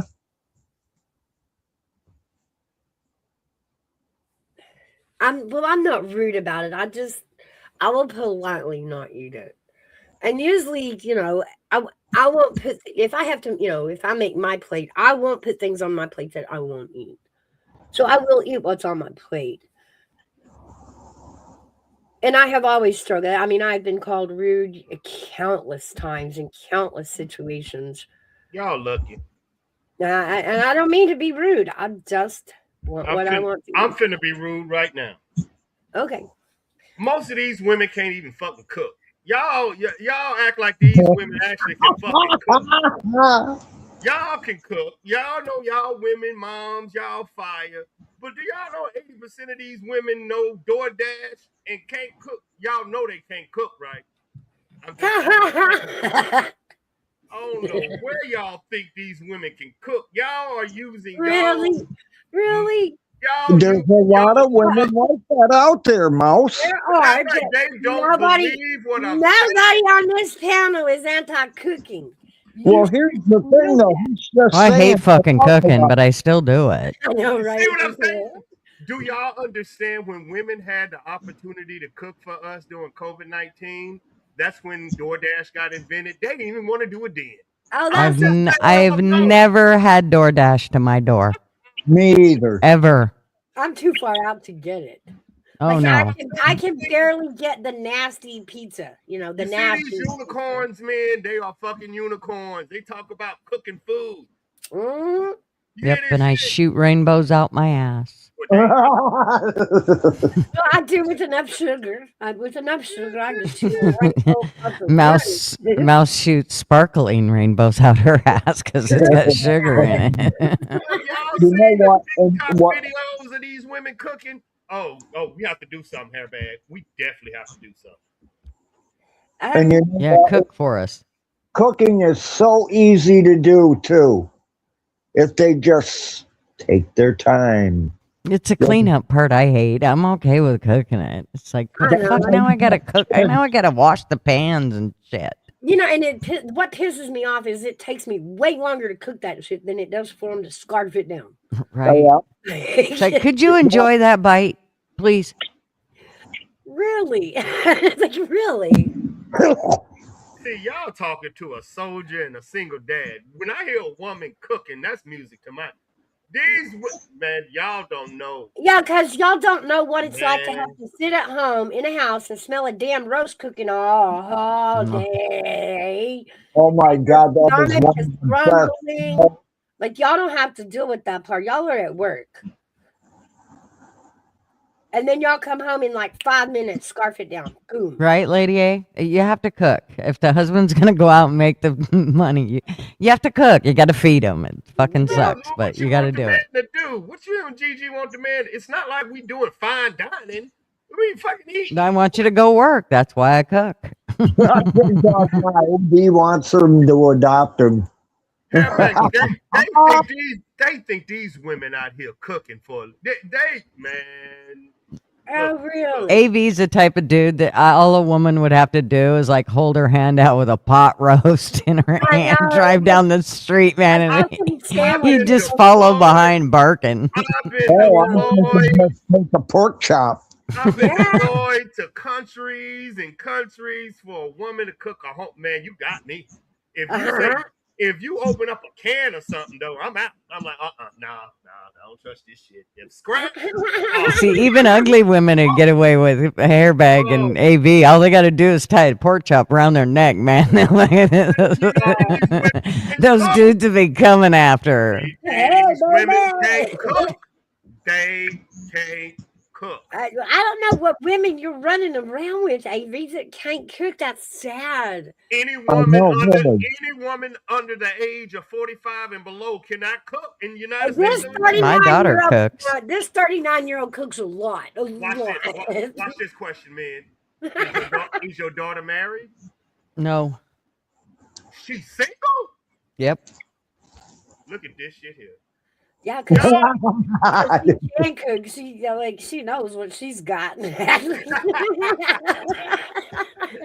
She don't have to settle. She knows what she's got. But you know what? If you cook, if you stop and think about it, it's cheaper in the long run to cook for yourself than it is to have someone else do it and deliver it. Nah, I don't know. We can argue that. I mean, there's still you're using electricity, you're using water, you're using dish soap. You had to pay for the pans. All right, for that one meal that you cook, all right, how much do you actually think you're spending?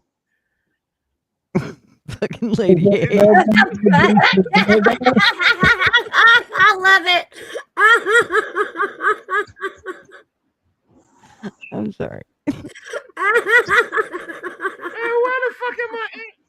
I mean my emergency gummy. I need my emergency gummy. Oh. I can't say it's not true.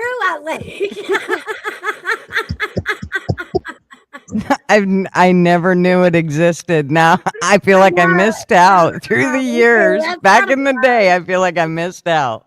That's right. So I can't say it's absolutely not true. I just didn't have the idea yet. Like, what the Yeah. hell? Nobody told me about that. Right? Fucking Just dang. think how much shit we could have got done. Wow. Yeah. Yeah, That that would should have have me been sitting that down. should have been more widely advertised. Right? I feel like we were ripped off. Yeah. Lady A, where have you been? I needed you like 25 years ago. Shit, you do the same thing? Oh, don't worry, she boy blowing my mind. But I mean, doesn't that make you less hungry? And yeah, but then nobody cooks when they're hungry, so that would have been a problem. Probably that'd have played out wrong. But it's a cheat sheet for me, Mouse. If I know a woman can cook, it means two things. That means her job isn't that important, that she can come home and make a good meal. But it Wow. also tells me that she isn't at work all day, that she can cook. So it tells me a lot if a woman can cook. In 2026. Well, that whole thing of, I've been at work all day, so I can't cook. Yeah. I used to cook dinner and be at work all day and go get my kids and take them to their practices and still have dinner on the table. I mean, that's why they invented crock pots. I don't understand. Yeah. I mean, Oh, That's why I say ninja. when you find a woman that can do it all, it means something. A lot of them they're gonna be like, I'm too tired to cook, like Gigi is saying. And yeah, you gotta hope. Yeah, that's when you gotta figure out: is your boyfriend your job or is it me? Tells me a lot. Is my boyfriend a job or is it you? Yeah, because you're catering your life to your job, not me. That means Mm. you ain't got time to fulfill your wife and girlfriend needs because you're at work. Your work is your boyfriend. You dress up for him. You take most of your time for Well, fuck, I'd him. have gladly Yeah. stayed home, but for Hmm. some reason he liked that paycheck coming in, so I had to figure out how to juggle it all. Bills did too. You know, they But see, Yeah, yeah, the bills y'all seem to want married. my check. Y'all are married women. Y'all are and unicorns. married or not married, we're still having Y'all married. Y'all unicorns. But my daughter, she's single. She still goes to work, raises a kid, and cooks dinner. Yeah. Look who mom was. I don't know how she could afford not to. Like, I don't know. If you ate out, I don't You know how you could afford you not to. taught her. I be telling Mouse the same thing. Y'all have a background with marriage that y'all think 80% of this population has. And majority of our population has grew up with single parents, not mothers that make sacrifices. We have most of these women, what? They will take their kids and leave. Y'all are unicorns. All of y'all. Y'all are unicorns. I don't Me know. and Hairbag be trying to tell y'all that y'all unicorns. No, we just Cook for your normal. family, put your man first, and not nobody. Come on, all right. Y'all must be living in 1980 because this is 2026. No, I just thought that's what marriage was. Like it's a team effort. That's marriage in the 2000s. This is 2026. Oh, Lady A. Hey. Marriage is 50-50, Mouse. You were even telling me that. I'm like, 50-50? Woman don't want no 50-50 from me. She want me to lead. She don't want me 50-50. What? I think it all depends on the day as to where you're going to sit, which percentage you're sitting at. I mean, some days Yep. it might be I'm doing 75% and he's doing 20, and That's the true. next day it may be flipped around the other way. It just depends on what's going on. It just means I'm not that going the out to change the oil in the car. It So, just means that the 100% of it has to be made up by both of you, Yep. one way or another. one way or the other. Or you're going to start going into the red. But did you hear what Lady A said? Who remembers the TV show The Bewitched? The neighbor's husband was always giving her medicine. What the fuck? Hmm. I gotta go back and watch. Right? As long as it would have been Dexatrim or something that was going to keep me skinny, I'd have been fine with it. Maybe it was. I gotta go back and watch that. Right. Now we have Yeah, something to review. Yeah, just to peek at it, man. Let me see if she is It taking is pills. funny. Maybe he was giving her tampons. Well, it is funny. If we go back to the shows that we grew up on and we listened to them, none of that shit would fly on TV today at all. At all. None of it. Well, I hate to even The way women were talked to, the way women were treated, the jokes we got away with back then that we can't now. If you look at our childhood, honestly, most of our Disney stars either are crackheads or pedos. Think about it. Oh, the Mickey Mouse Club, yeah, that aged well, didn't it? And who that was? What Timberlake, Justin Timberlake, But Britney think about Spears. all of them we grew up. Disney. We ain't talking about yeah. Nickelodeon and the rest of them. Yeah, just that Disney Club they started with. Yeah, Man. Yeah, they showed somebody that was down in LA or someplace, and he's a drug addict, homeless dude, and he was from the Mickey Mouse Club. I can't remember what his name was, but yeah. Wasn't Christine Aguilera part of the Mickey Mouse Club? Mm-hmm. Uh-huh. yeah, but she got sold off to the rich people, so she went the other way. I got a question for. I think Mouse, you and Gigi is around the same. Give me an honest depiction of your childhood. If we had to go back to our childhood, back to that childhood, when it was missing kids, women getting hit, was that a hard time back then?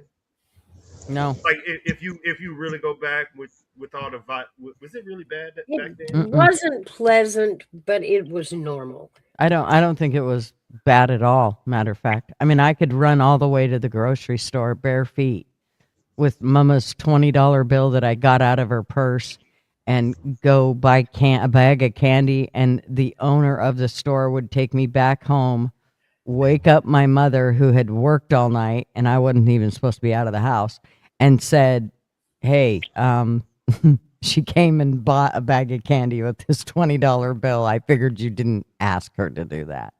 So, It was a but law we grew up on, Gigi. I'm asking about say something. We grew up in the kid. You remember when we was in And elementary? no, it was not see something, say something. Like, what was it about if somebody It touching was you? mine. Well, as far as that, yeah, but as far as like what was going on in other families, it was mind your own business.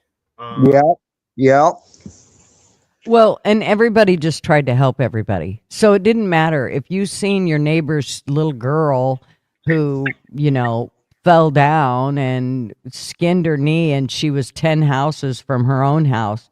You walked out and helped her back to her house and, cleaned up her knee, took her in and got it all fixed up and then took her home and said, here you go. She's, or sent her back outside to play. I mean, people did things and they didn't have to worry about being sued or Right. somebody Yeah. hating them or taking offense of it. They just did it because Or it was the right thing to do. System of a PD.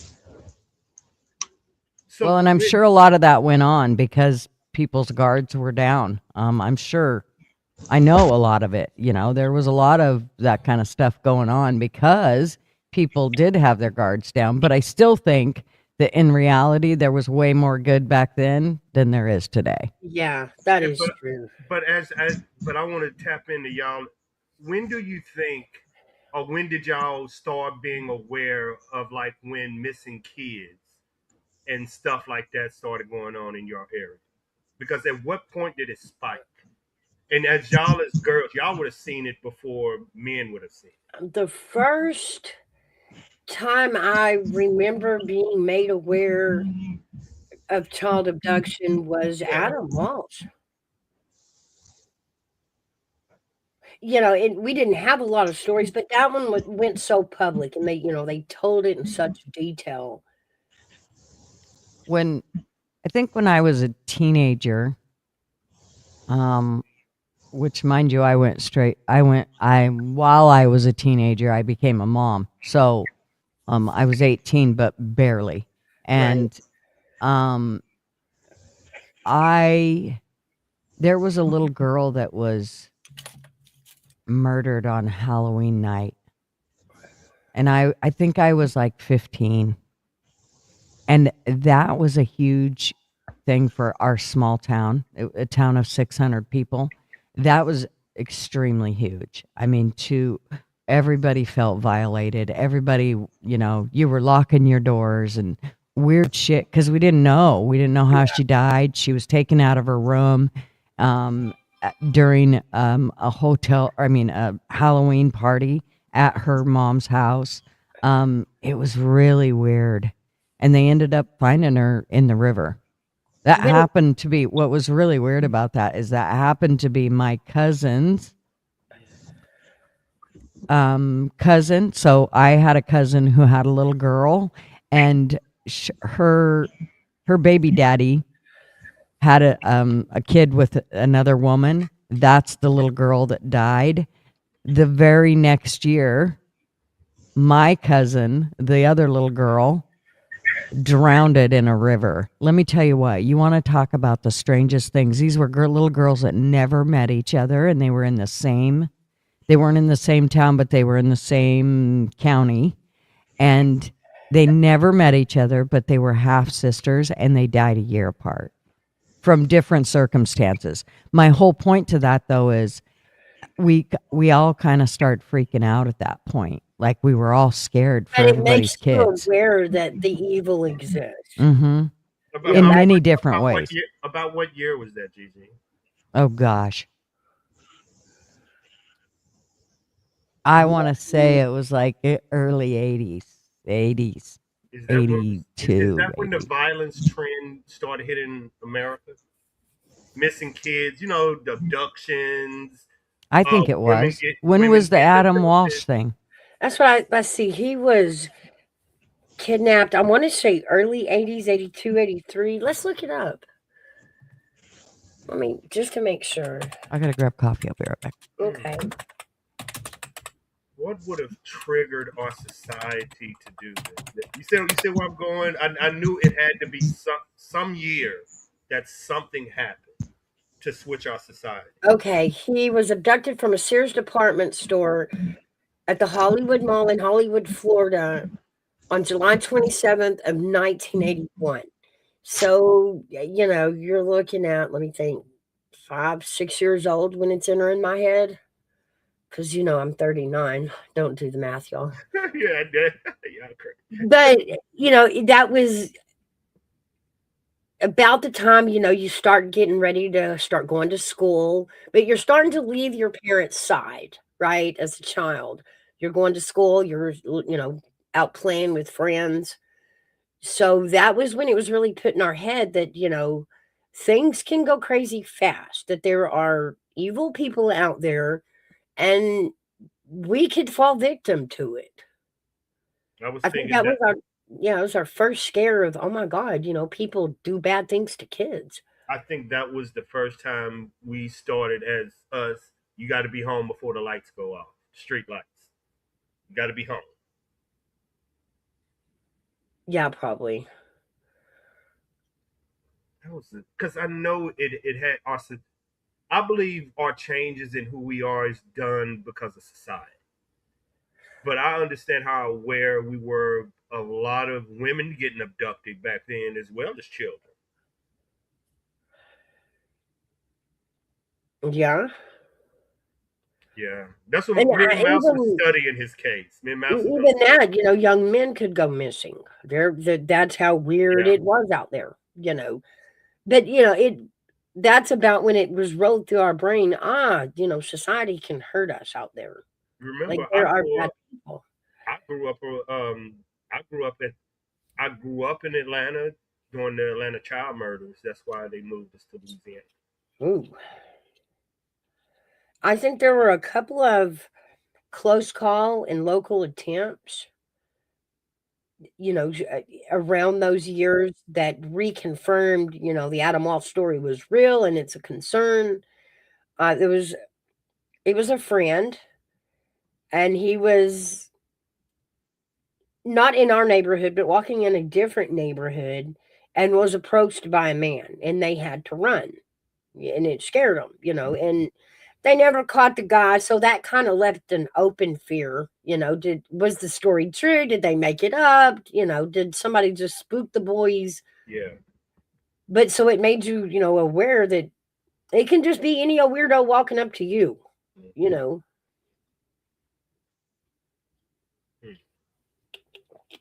Mm. Now, did that, selling Girl Scout cookies, did that stop us from knocking on every door? No, we did. We knocked on every single door. We, didn't pay any attention to, was it the neighborhood weirdo? We didn't even ask. We knocked on the door and tried to sell our cookies.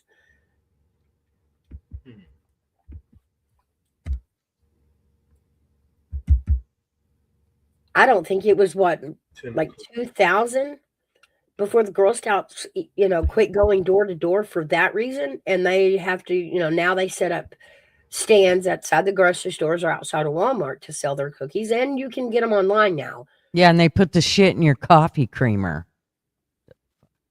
Just go back to selling it door to door, girls.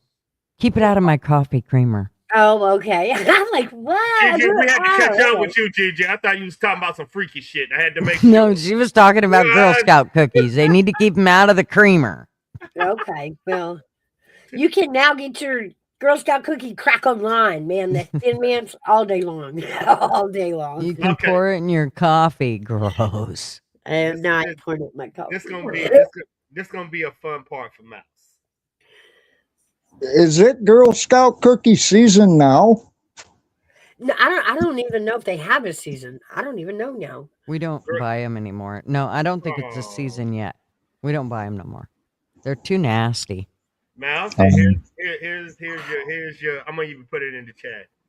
I'm already doing the research on the Spencer Tepe, Monique Tepe case. Who do you think did it? Haven't looked at it yet. You've looked at that one. I haven't.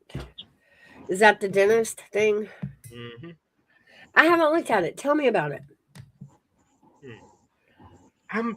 You know how Well, I've seen reports, and they've said that they had a 911 call from, I think it was like a week before, but it wasn't the wife's voice on there. And they're thinking whoever it was on there could have been the perpetrator. right there. Spencer and Monique Tepe were found shot to death in their Wineland Park home in Columbus, Ohio.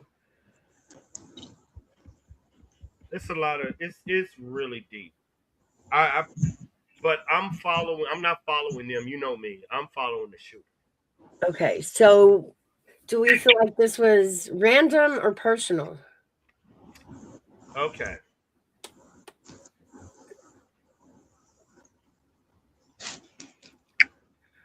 I don't know because I'm still concentrating on the shooter. To get into your house, shoot the wife one time, shoot the husband 5 times, kids Ooh. upstairs, leave the scene, know this, know that. Is that professional or random? Well, That sounds personal. let me tell you.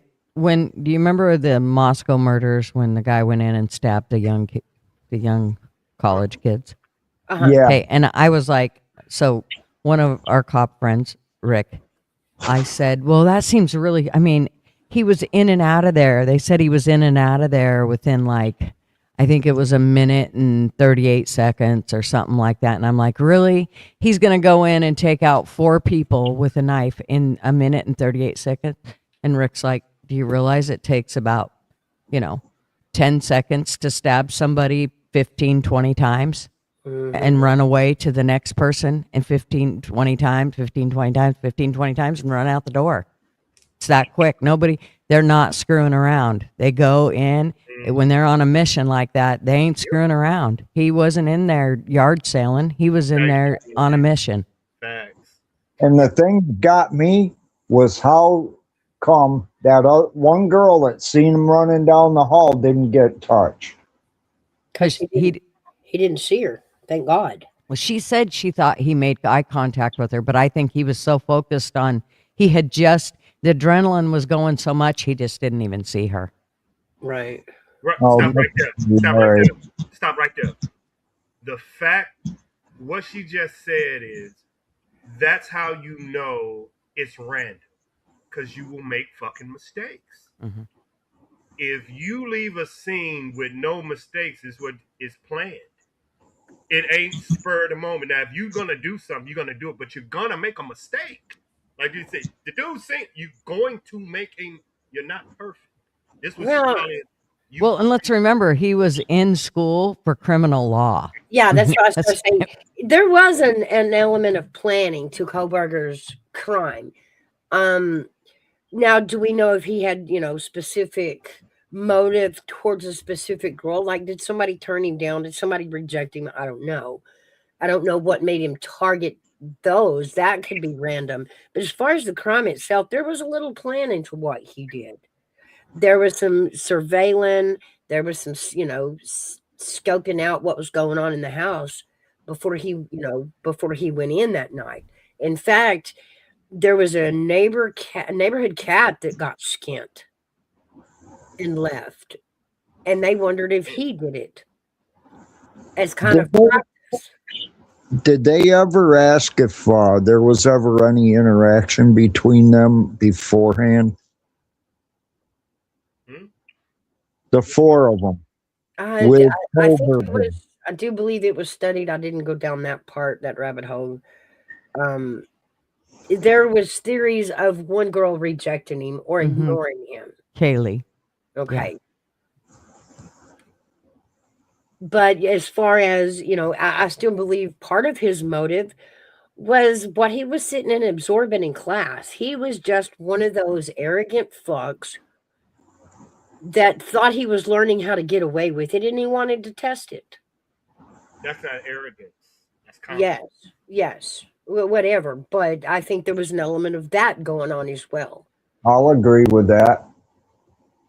He was learning how to study crime. And when you're twisted and arrogant, yeah, you are teaching somebody to cover up their crime. How? If that's if that's how they're viewing the lesson. It's different because So, if you have never taken a life, you don't know what it feels like. You don't know what your response is going to be. I've killed people. You do not know what your response is going to be like. You don't know. well, you take a sociopathic element to it. Big Dog Moss says narcissist, yeah, but I think all the way to sociopath. He didn't have feelings of it, and he Can did it and was shocked that he didn't feel what he expected to feel. I can think he felt nothing. can can people be a narcissist? Most narcissists can't kill another person. Y'all add the element that you have two men up here. To take another man's life or a person's life, as a man, we know this, you have to go somewhere that most men cannot go. That's why I'm saying add that male. Well, You that's have why I said take it to Wait, Lady A. to a to take it sociopath. to a One deeper without person. emotions, one without Oh regret, shit! fear. Like he didn't have the tools to feel what he did. Lady A said, I think I went to the vegan restaurant where one of them worked. Wait, Ooh. in Moscow, Idaho? Lady A, are you in Idaho? No, I'm very curious. Yeah, You in my home stomping grounds, if that's the case. Yeah. every kill affects the killer.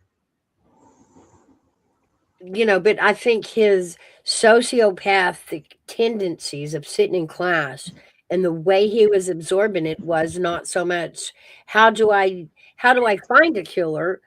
I think he was getting how do you cover up a crime out of it. And then when he got rejected, his mind just went, well, you're the perfect practice.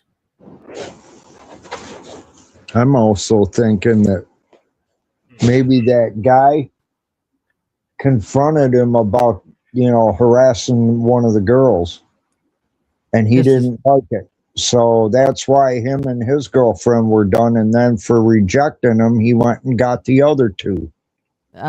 He took out the other two first, I think.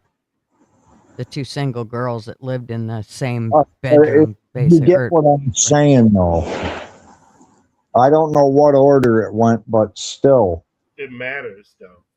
No, it don't. Yes, it does. As to who was he targeting and who was in the way. Exactly. Yeah, he was targeting Kaylee. It always matters who kills first. Always. It matters how many stab wounds has the most stab wounds. But not the way I'm talking about it, though. The way I meant it was somebody must have confronted him to make him want to go in there and do that. Now, one of the girls apparently rejected him, correct? Well, that's what I'm saying. It wasn't that they sought him out and confrontation to him. It could have been a passing. Him at a restaurant while they were there, in the hallway, at school, whatever. If he tried to get her attention and she shot him down in any way, that's rejection to someone that messed up in the head. Bottom line, I think it's somebody. He reminds me of somebody that was left to his own devices as he grew up. Right. These are parents that just let their kid grow, and this is why you don't do that shit. Right, never checked on, what's going on in their head. How do they see the world? And connect with them. Right. Did he have a background? Like, I need to study this. Rabbit be into this Idaho for. Did he have a mental health background? Like, he did this, he hurt kids before, or he had a violent background? Or he just snapped, like, you know what I'm saying? Just woke up one day and like, today is the day? I don't know. Here's the deal with this whole thing. It got a little too personal for me because it's only 38 miles from where my sister was murdered. And because it's Idaho and how they deal with shit, I kind of took a little turn away from it because of that whole thing. Because it's very close to where my sister was murdered. Well, then I'll ask you. I mean, did you see repeated patterns or repeated screw ups in the case that aligned with, what was going on in your sister's? Oh, totally. The way that place was walked over by all those people, they walked in and out of it. They did the same thing at my sister's. They walked in and out of this scene. You don't do that in a crime scene. You tape that bitch off and people walk through as needed, not just people walking in, going to see where so-and-so was good. We've seen tons of body cams of them going in and out of this house just to go see what was up in there. That's bullshit. You don't do that. Every time you do that, you're taking evidence in and out. You're tracking it back and forth. You're taking it away. You're contaminating the crime scene. Yes. You know how I feel about who shows up to your crime scene and missing kids. If law enforcement ain't educated, y'all, and that person gets your case, you fucked. It's just something I've been seeing. Like me, I'm scared to death if something happens to me, and this goes to the FBI lab that they're what do you call the person that does the autopsies? Coroner. Yeah. Well, if y'all send me into the state examiners, they ain't gonna find shit. Not shit. They might tell you what I had for lunch, but they ain't even gonna tell you if they don't know if I was suffocated or hit on the head. That's how incompetent they are right now. Mm-hmm. Wow. Yeah, I ain't gonna say it, but me and Mouse was having a discussion about that missing kid and how law enforcement delayed searching for the baby. You know, the one that they found, Mouse? Oh, yes, this recent one. And me and Mouse was discussing how the baby was found, 2 miles away from the house. And I was telling her that most soldiers can run 2 miles in 14 fucking minutes. So let's set this up a little more eloquently. We've got this little boy, John, who went missing from his father's. Now, there's a little boy, there's a 4-year-old and a 6-year-old who are visiting dad. They normally live, I think, in Florida, and they were in Mississippi visiting dad on Christmas vacation. Dad is in, dad's a redneck. He's got some pipe bombs going on in the yard that he, boom booms playing with. He's cooking a little bit of methamphetamines in the backyard. So when the cops show up for this, missing child report, they're caught up with all the things they see going on in the yard. All the explosives, the drug-making paraphernalia. And they stop right there and start arresting the father for what's in the yard. Now, they haven't even searched the woods for the kid yet. No, they clear the scene. All the explosives they're worried about, and then they hit the woods. They hit it with drones. They hit it with dogs. They hit it with all the things. Lo and behold, at the end of the story, the searchers finally find the little boy. He was 2 miles from the house. No trauma, no injury. They think he suffered hypothermia and froze to death. So how do you... But they're saying that he was so close, if they would have did the search, they would have found him. Before the temperatures dropped that night. If they hadn't got all caught up with everything going on in the yard, would they have reached the boy in time? Would they have found him? Mm-hmm. Because it held the whole search up. Now they had to stop. They had to get a search warrant to go in the house and another building. Meanwhile, this little boy is still out there.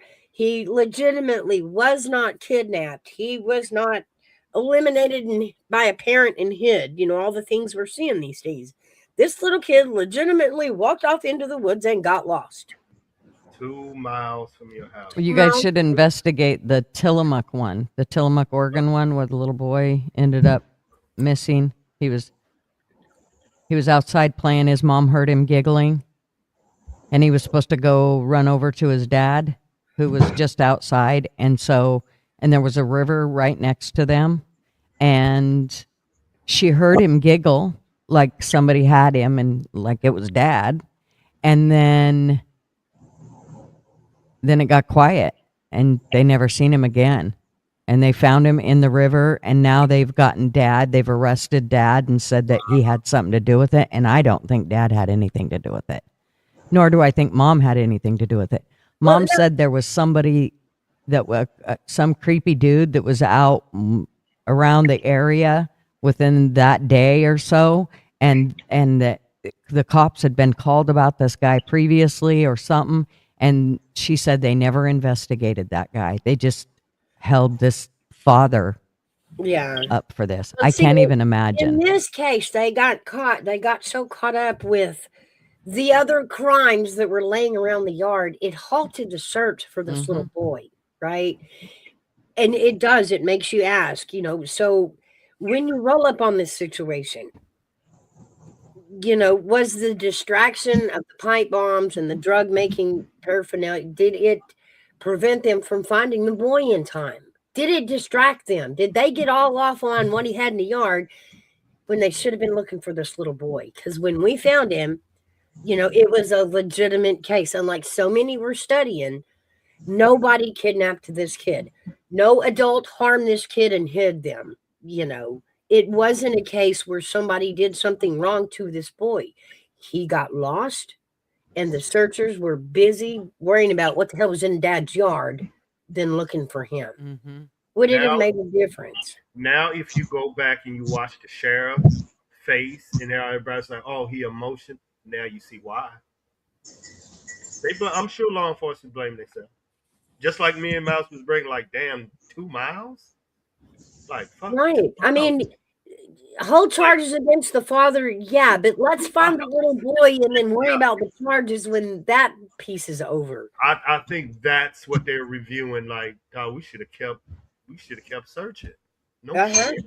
We got all caught up in getting a warrant to go into that shed and finish the drug arrest. That we should have found that boy. Took out the ball. Yeah. And I was saying, I think they're investigating him. And she was like, "You think?" I was like, "Mouse, they on him. They are concentrated on." Oh yeah, they showed up with the narrative. Look at all this shit in the yard. He done something to that baby. Let's prove it. And they didn't find the kid in time. And lo and behold, when they did, that baby suffered hypothermia. Because our question was, this was my question to Mouse. Do you believe the little boy? Do you believe when he said... Yeah, do you believe that the 6-year-old seen him go into the woods like the story originally started? Did you believe him? And most people did. Yeah. They thought the dad told him a lie, and they didn't go. They were putting it together, the narrative, all these explosives. One of the neighbors had reported that they'd heard booms early that morning. And so they had just wrote their own narrative that he accidentally blew this kid up and hit him somewhere. That's it. And so let's gather up the proof. And that is not what happened. And in fact, you have to ask, had they not got distracted by all the other crimes, would they have found that boy in time if they'd actually just looked for him? That was my question to Mouse. Do you think the police believe when that boy said he went that way? Into the woods with the dog. Do you think they believed him? And the answer is no, they didn't. Because they would have took off right that direction. You know what I'm saying? Shoom. How many kids do you know that get believed by law enforcement? I'm saying that was my question. Oh, that kid don't know what he's talking about. That was my question. I was like, do you even think and you go on the internet and everybody said the exact same thing. Oh, his daddy told him to say that. I don't believe that kid out there. He blew up. And I was like, that's going to be a problem. Yeah, it's like they just took the narrative. He screwed up. Something about all these bombs and drugs. Something happened to the kid, and let's just stop and prove it. Like, they took their own narrative, and it was wrong. There is no way on, and I told Mouse as a soldier, there is no way on earth I'm going to leave a child out in the woods by themselves. You don't have to do something to me. Yeah. Something to me. Barry, you got to do. like it's getting darker and darker. Hold up, it's 8 Can o'clock you at night. imagine that father sitting in jail? Granted, for all the shit in the yard, and he knew this when he made that call. He knew they were coming in to see it all. They were going, and he didn't care. He wanted his boy found, right?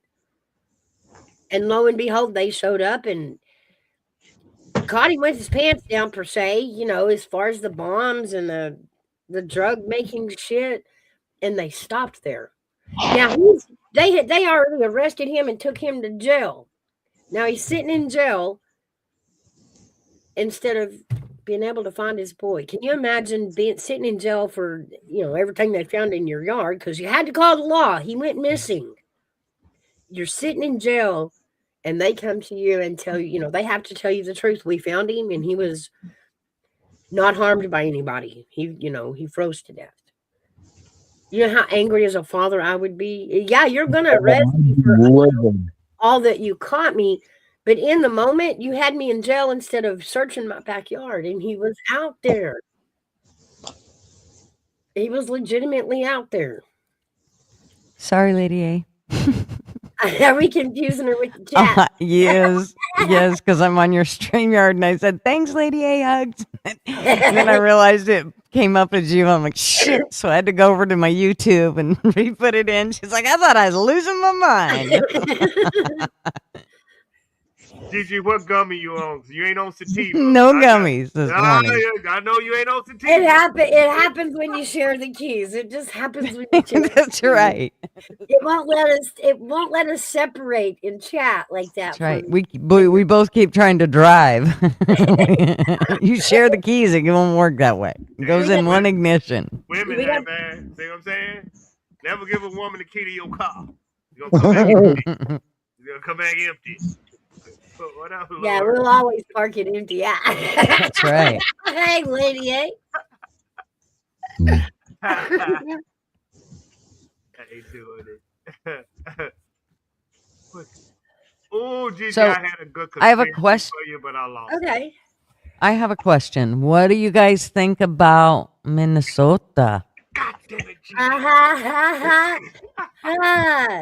Well, you know me. I did the deep dive on the driver. Mm-hmm. Miss Innocent? Miss Innocent, who Here drove we all the go. way from Colorado. Mhm. Colorado. Leave her kids to drive all the way. Okay. I gotta change my name and hide. That's part 2 I'm going to get to, the kids.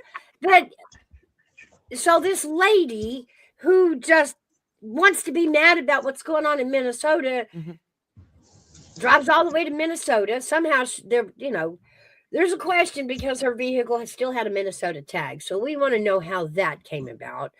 The second thing was, now her wife has a GoFundMe and is, going on. She's a mother. Where are the kids? Where are the kids? Well, first I heard there was one kid, then I heard there was 3 kids. I heard she lived in Colorado and was from Colorado. Then I heard, oh no, she has 1 kid and she lives in Minnesota. But wait, she has 2 more kids and they're in Colorado. I'm not quite sure.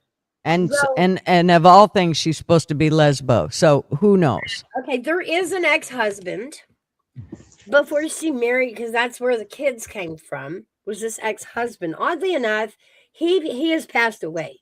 2023. But his obituary, it mentions 2 children and nothing about her.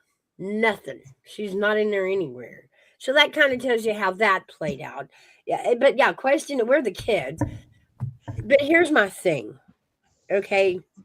What this tells me is George Soros is still paying the crowd to travel and write. Yep. And he's doubled down.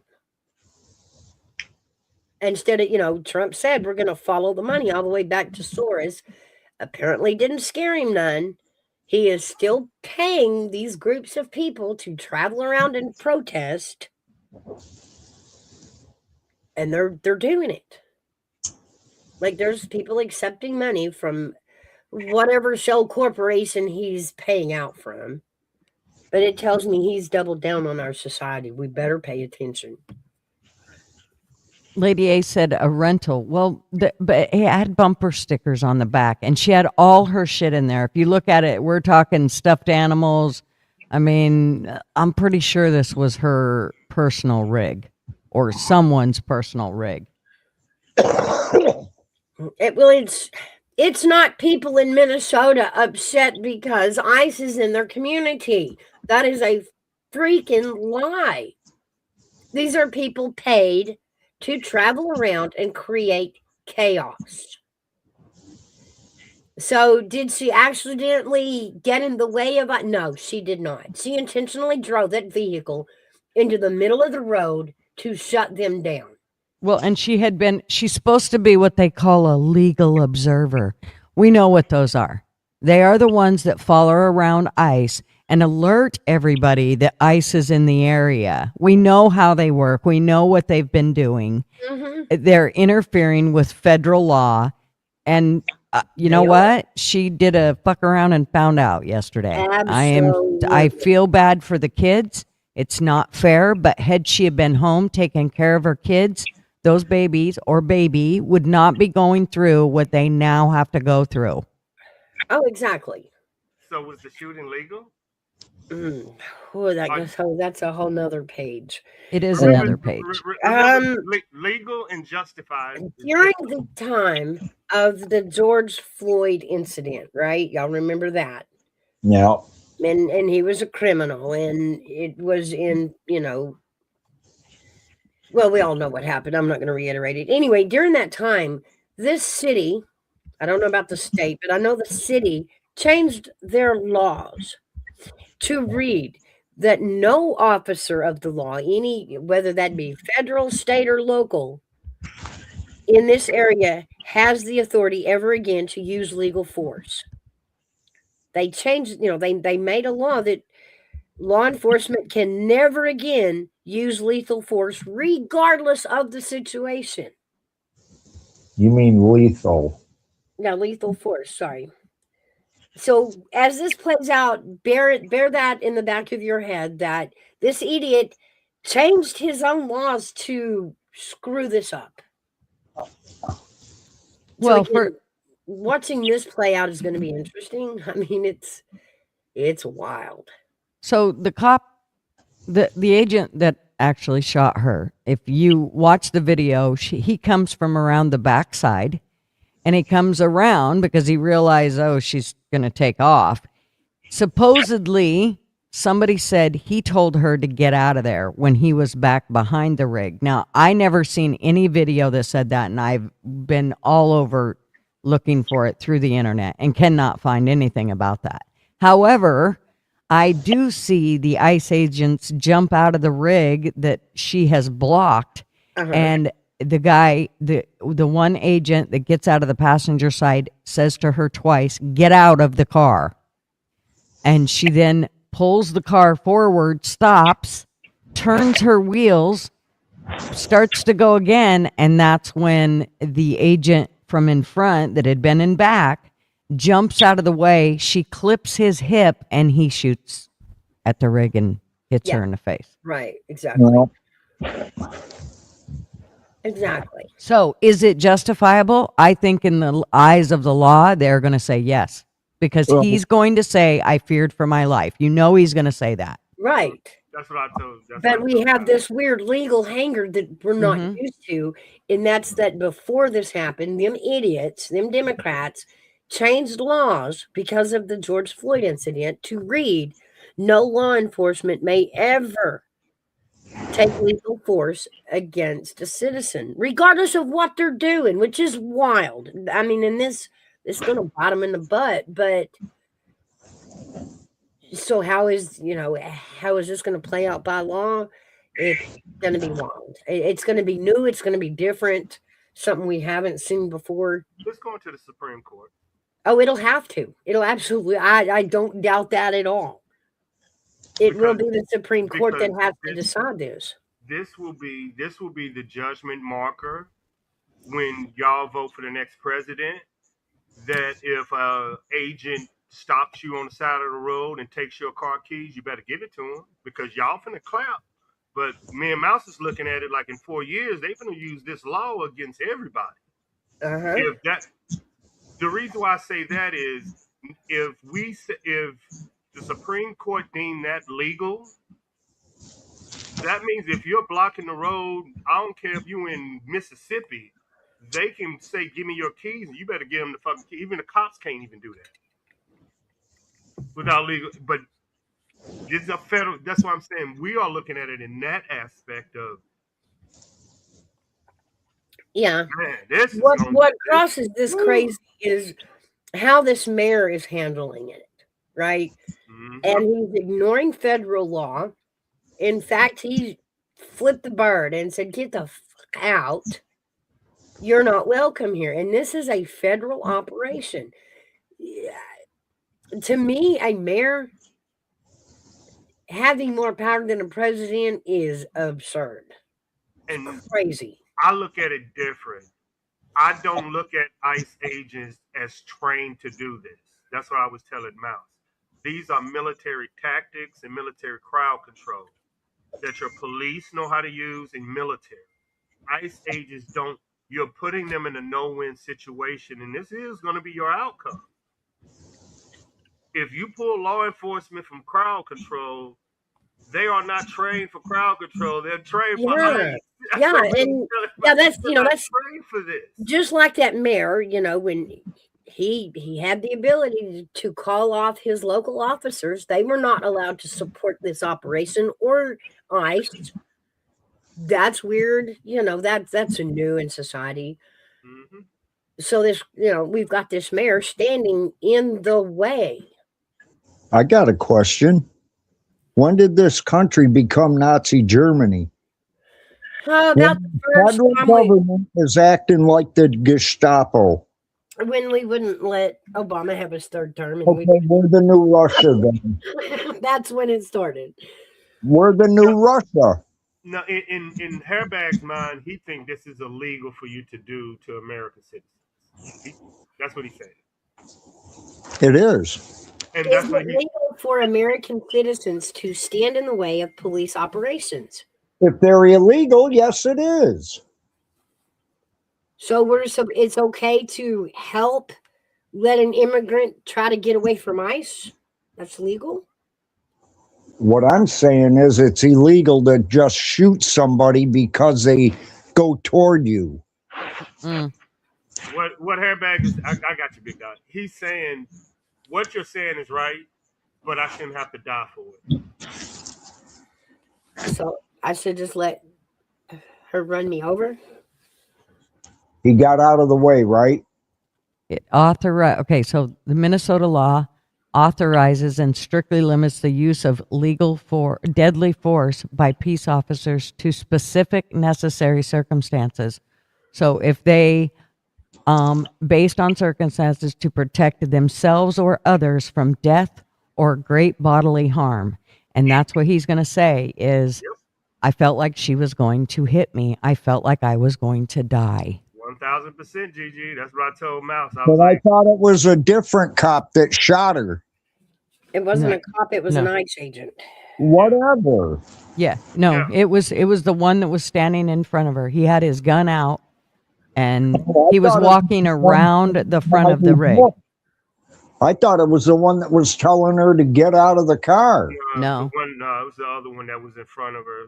When she put it in reverse and tried to make a left, he was right there. Gigi could 1000%. Because me and Mouse, I went over with Mouse and I was like, it's the training. Because if you were military, you would never put yourself in that position. But they're not trained. You know what I'm saying? That's cops. That's Cops do it all the time. Yeah, but they will ask for the car keys so you wouldn't run over their partner in front of Yeah, them. but cops step in front of cars all the time and then they shoot and that they get away with it all the time. They do that shit all the time. All the fucking time. But They do. But y'all know they know better. I don't think they know better. I think they put Oh themselves. no, I think it was. I mean, I'm not saying that what ICE did was necessarily any more right. What I'm saying is the way the law reads, this will be a cut case of he was protecting himself from bodily harm. That's what I told Mouse. The supervisor is gonna get in trouble more than he is for putting him in that position. That's exactly what I told. I was like, if that was me, if this was a rat, I would have fucking emptied my whole clip in. So everything he did was right. That's my. I'm going home. That's my Yeah, I mindset. mean, with or without my job, I'm going home at the Exactly. end of the day. Now I look at my supervisor for putting me in that position. Remember, Mouse put me in that position to do that. That's my supervisor. But I reacted like I was supposed to react in that situation. There's one thing that Marvin always tells me when shit goes, like when we're out and about and one of us want to argue about something. The one thing that he looks at me and says, "Oh, do we want to be dead right today?" True. Because you can argue the point, but it might cost you a whole hell of a lot. Is it worth it? Yeah. You got to make that choice as to whether it's worth it or not. And I'm sorry, but if I'm raising kids, it sure as a hell isn't worth my life. I'm not down on the immigration. I'll give you that point, Gigi, and I'll tell you why. Years ago, I was at a fair, and I saw this cop. He had to be part of their goon squad because he was almost 7 feet tall, had to be close to 300 pounds, and he wasn't fat. But I was sitting near the beer tent talking with some friends that I had come with, and we had noticed this guy standing there talking with another group, and he had a deformed hand. This cop come up to him, knocked the beer out of his hand, picked him up one-handed, and threw him onto the blacktop. I told you, don't come back here. Well, I had a couple beers in me, and I had to go to the bathroom, so I went over to the hotel, and the guy that got thrown happened to be sitting in there. He was talking about what happened, and like a damn fool, I went and opened my mouth and said, yeah, I saw that. So he asked me to do him a favor. He says, would you go over and find out why? Hell yeah, I'll go find out why. Wrong move. He opened the trailer door as I was going to knock, and I asked him, I go, can you explain to me why you threw that guy around the way you did earlier? He started to say something, and I said, I don't care. You didn't have to throw him like that. And that's when my ass whooping began.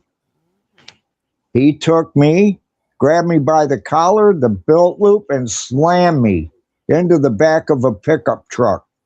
Then he picked me up again and slammed me onto the sidewalk. He says, you're under arrest for obstruction of governmental administration and disorderly conduct. So your point about, is it worth the fight? You're right. You got to make that distinction. And I should have told that dude no.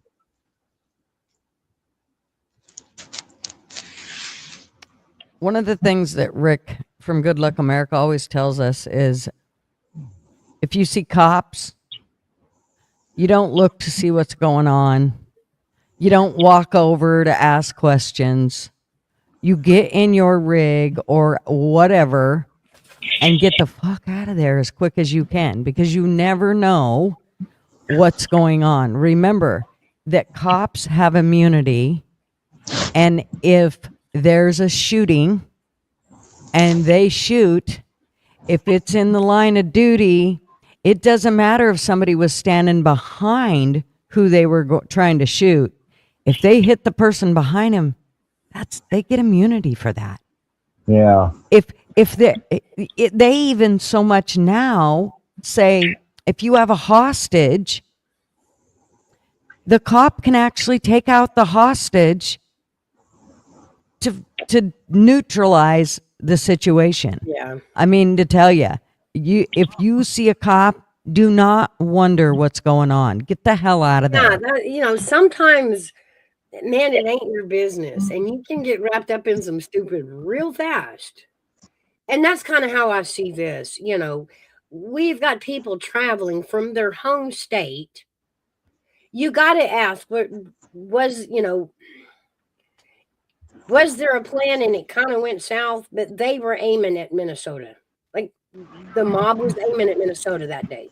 They needed something to happen, and they got it.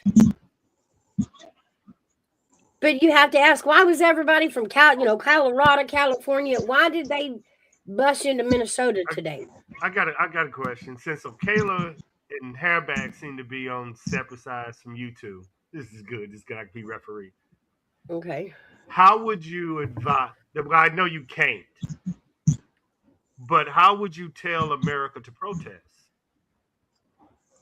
I mean, I understand I get that, but how? For America to be seen like that, AV, it would take millions of people to have to do a major protest to show the government that it is unacceptable of what they're doing. So we just quit lobbying in front of Congress and just take it into our own hands in the street like No. that's- What Hairbag is saying is what I'm asking you. That's How what- would you tell America to protest ICE? If this is unacceptable, and that's what Hairbag is saying. When you want us to come out and say us on it, how would you advise them to protest? Well, they did just fine last night, walking up and down the street, holding their signs. let's be, let's use our common But sense. Hairbag said an American. Is standing in the streets blocking eyes, is it stopping them? No. He is saying, how do you protest without dying?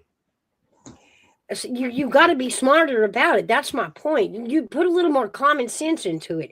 Is me blocking ICE with my vehicle and getting shot, did it stop them from taking that person into ICE custody? No. So that's kind of a failure. That's not a workable solution. That's just messy and But stupid. on their side, if I do that, I shouldn't die for it.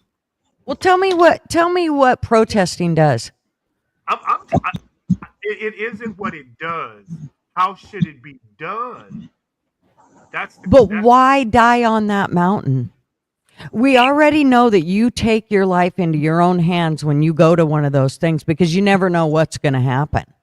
So why would you do that? Why? I mean, it's just not, I'm sorry, but I don't think that protests are ever going to help. I think we all know the way that I think it's going to work, and we can't say it on YouTube because they'll shut Mouse's channel down and kill us all. So I can't say that, but we all know exactly what I think needs to happen for all this shit to stop. And it ain't going to be pretty, and it ain't going to be pretty for a very long time when it happens. So that's the only way I think that it's going to get fixed. All this protesting shit, I think it's bullshit, and I don't think it's helping anything. In fact, I think it causes First, that these paid participants are actually passionate about what they're doing. They're not.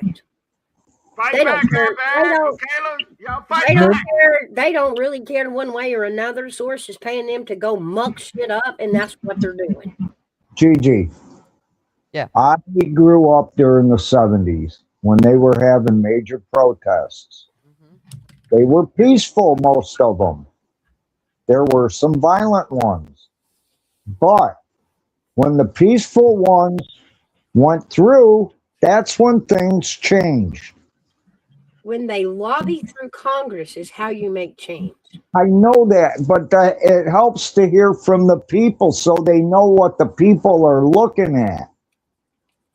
It's like if you were to go out there and protest peacefully and say, listen, make up these signs. We're sick of the high prices. Lower the gas prices. Take insurance for cars and make it lower. That was the other thing. Thank you for reminding me here. But that was the other thing that screwed with my head. So I don't think any of that helped. How Just did they know ahead of time that this gal was going to pull out in front of them and get shot? Because crazy enough, all the signs, the professional made signs are there. On this, like, how? because they've been following them around. That's what I'm saying. They were interfering with federal law. These people are not interested in stopping immigration. They really don't care. They're out there to get a check and to make a mess. So, to say, well, what would you do other than these people aren't really legitimately protesting their own beliefs. How does a single mom afford to go from Colorado to Minneapolis, Minnesota. Over immigration. Yeah. Over immigration. Like, this woman is not passionate about stopping ICE. She does not honestly feel like, Very good points, Mouse. that these people are being Y'all treated fight. badly. Maya Mouse and Gigi beating y'all up. Well, Cole, Mouse, how? He, fight her back. No, I mean, to be away. you have to convince me that this particular woman was actually that passionate about our immigration laws and stopping ICE. No, she wasn't. She was there for a source check. She don't care about immigration. Come on, hairbag, fight back. So, if you're going to protest from your own passions. Don't get paid to. This is a joke. This is a circus. This is not a protest. This is a gig. AV, Gig. think of what Gigi said, and I'm doing that right now. I'm picking my battles. Is it worth it? No. Let me see how I can help you. They redirect so good. It's so cute. They be double teaming y'all. It's so cute. No, I mean, protest is one conversation. This is not a protest. This is a paid gig. Yeah, you're right. So how do you protest to get your point of mean it to begin with? No. Like, Everything y'all are saying about protests is completely right. The conversation isn't a protest. The conversation is getting shot at a protest. Don't go. That's how you don't get shot at a protest. That's what I'm saying. Are you telling America never? So that means no elections, midterm, president. Yeah. That's why I said you got to. If you're really passionate about it, you're going to start lobbying at Congress. You're gonna make up some bills that you're going to beg Congress to pass. That you're going to the legislative branch of change the laws. That's how we change the world. And they're not doing that. They're getting paid to just run them up. So are you saying protests should be what? Legalized? You should make a law for it? No, protests are legal. I'm saying what you're protesting against, you can also lobby Congress to change. Totally get what you're saying, but y'all. And how many times has lobbying worked? Y'all just said protest is legal. Everybody just told you I have a right to protest. It's kind of like if you took signs out in the middle of a pasture that said, "Please stop farting. You're destroying our world." To the cows, what happens? Not a fucking thing. The same thing happens with these protests, except somebody ends up dying. What does this do? What did January 6th do? If we're going to do it, here's the deal. All those people gathered. If they were going to do something, that was the time they should have done it. They had over 1 million people there, and they should have actually took the government.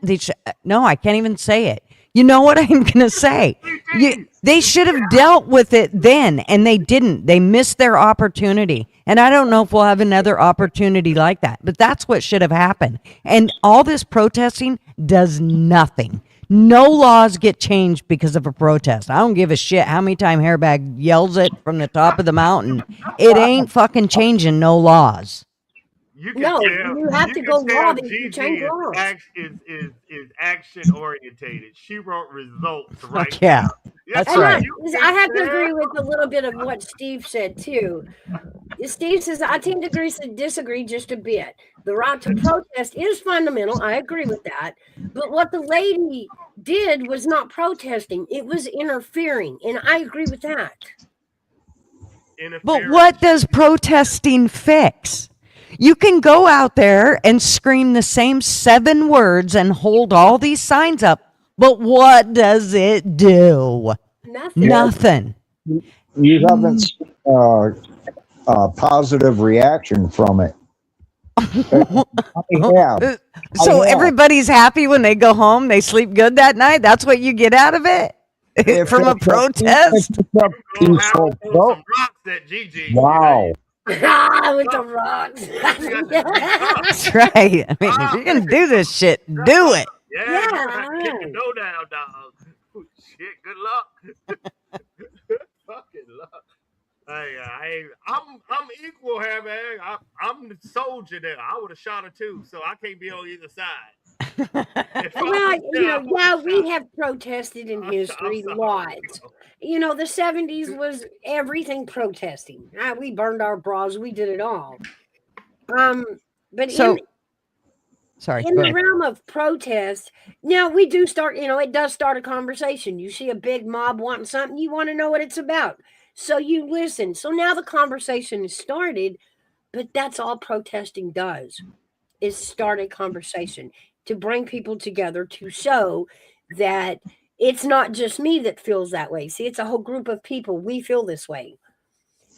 But in this sense, this is not a whole group of people that are against immigration. These are people that are paid like a gig to just go muck shit up regardless of what the issue is. Mm-hmm. And Steve, I'd love to agree with you, except the fact is it's already been brought to everybody's attention.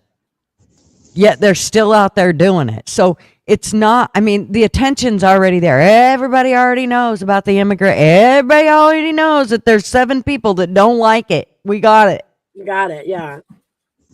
So, so a protest, like I said, I'm sorry, but I don't believe that a protest does anything for anybody except waste time, money, and sometimes get people killed or hurt. We got people over here protesting the war against, Hamas and Israel. Like, or Venezuela, and Venezuelan people want it. I wanted so bad to go up to these colleges with a great big microphone and go, they can't hear you in Israel from here. Y'all know that, right? I'm gonna help you out here, man. I'm gonna help you. I'm gonna help you out, dog. Oh, Colin, you need some help up here. Okay. There have been times that protests did help, ladies. When protesting, just one. Did it help? Females.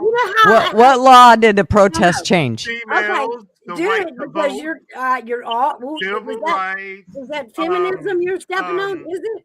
No, is it, Miguel? Hey, I can't believe I had to go there. But that's all I had, was giving women the right to vote. That's all I got. Hey, and y'all are so pissed about it now, aren't you? Fucking modern women, right? Yep. We all burn our bras, have saggy tits, and we get a vote and screw the world up. Yay! And y'all hate it. America protested to bring the soldiers home. That was one. What? What about WikiLeaks? Boy. America protested that should be released. It's times that we protested. We didn't look crazy outside like they So did. is that how it came out? Because remember all the protesting we done over the Epstein files. Yeah, Where are they? Oh, we got them. They're all blacked out. And lo and Got behold, we had to go through Congress to get them. Congress. Well, It had nothing to do with the protest. That's Well, what I I'm ain't gonna lie to you. Me and Mel kind kind of knew the Epstein files didn't have shit in it. We was just waiting for y'all to get it over with. If they had that much on Trump with Epstein, they had the files for Years. 2 terms, and they didn't touch it. Years. Right? It was only meant to disrupt order. It doesn't do anything. They want to push that narrative. They want to be able to say Trump was out there. If you'll just believe my AI article. I want to. Yeah, I'm gonna pick somebody brain because I know what Mouse. Leave thinks, mine and brain alone. And I kind of know what Hairbag gonna say, but this is curious.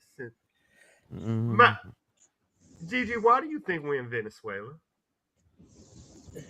Because it's got lots of oil and he wants it, and I don't know. See, here's the deal. This is the part that people keep. There you go. This is the part that people keep forgetting about me. I don't give a fuck what goes on in any other country. Call me selfish, but I only care about America. Only. I don't care about Canada. I don't care about anywhere else. If So you understood how fucking dirty, nasty, and expensive it is to refine their oil, y'all wouldn't see it the way I but, see it. but I want her. You don't even want us in Venezuela, do you? Nope. That's what I was thinking. Hairbag, you don't even want to. You don't even know the reason we're there, do you? Because you're military. Nope. Yeah, I thought so. I thought this would be a different. Because Mouse see.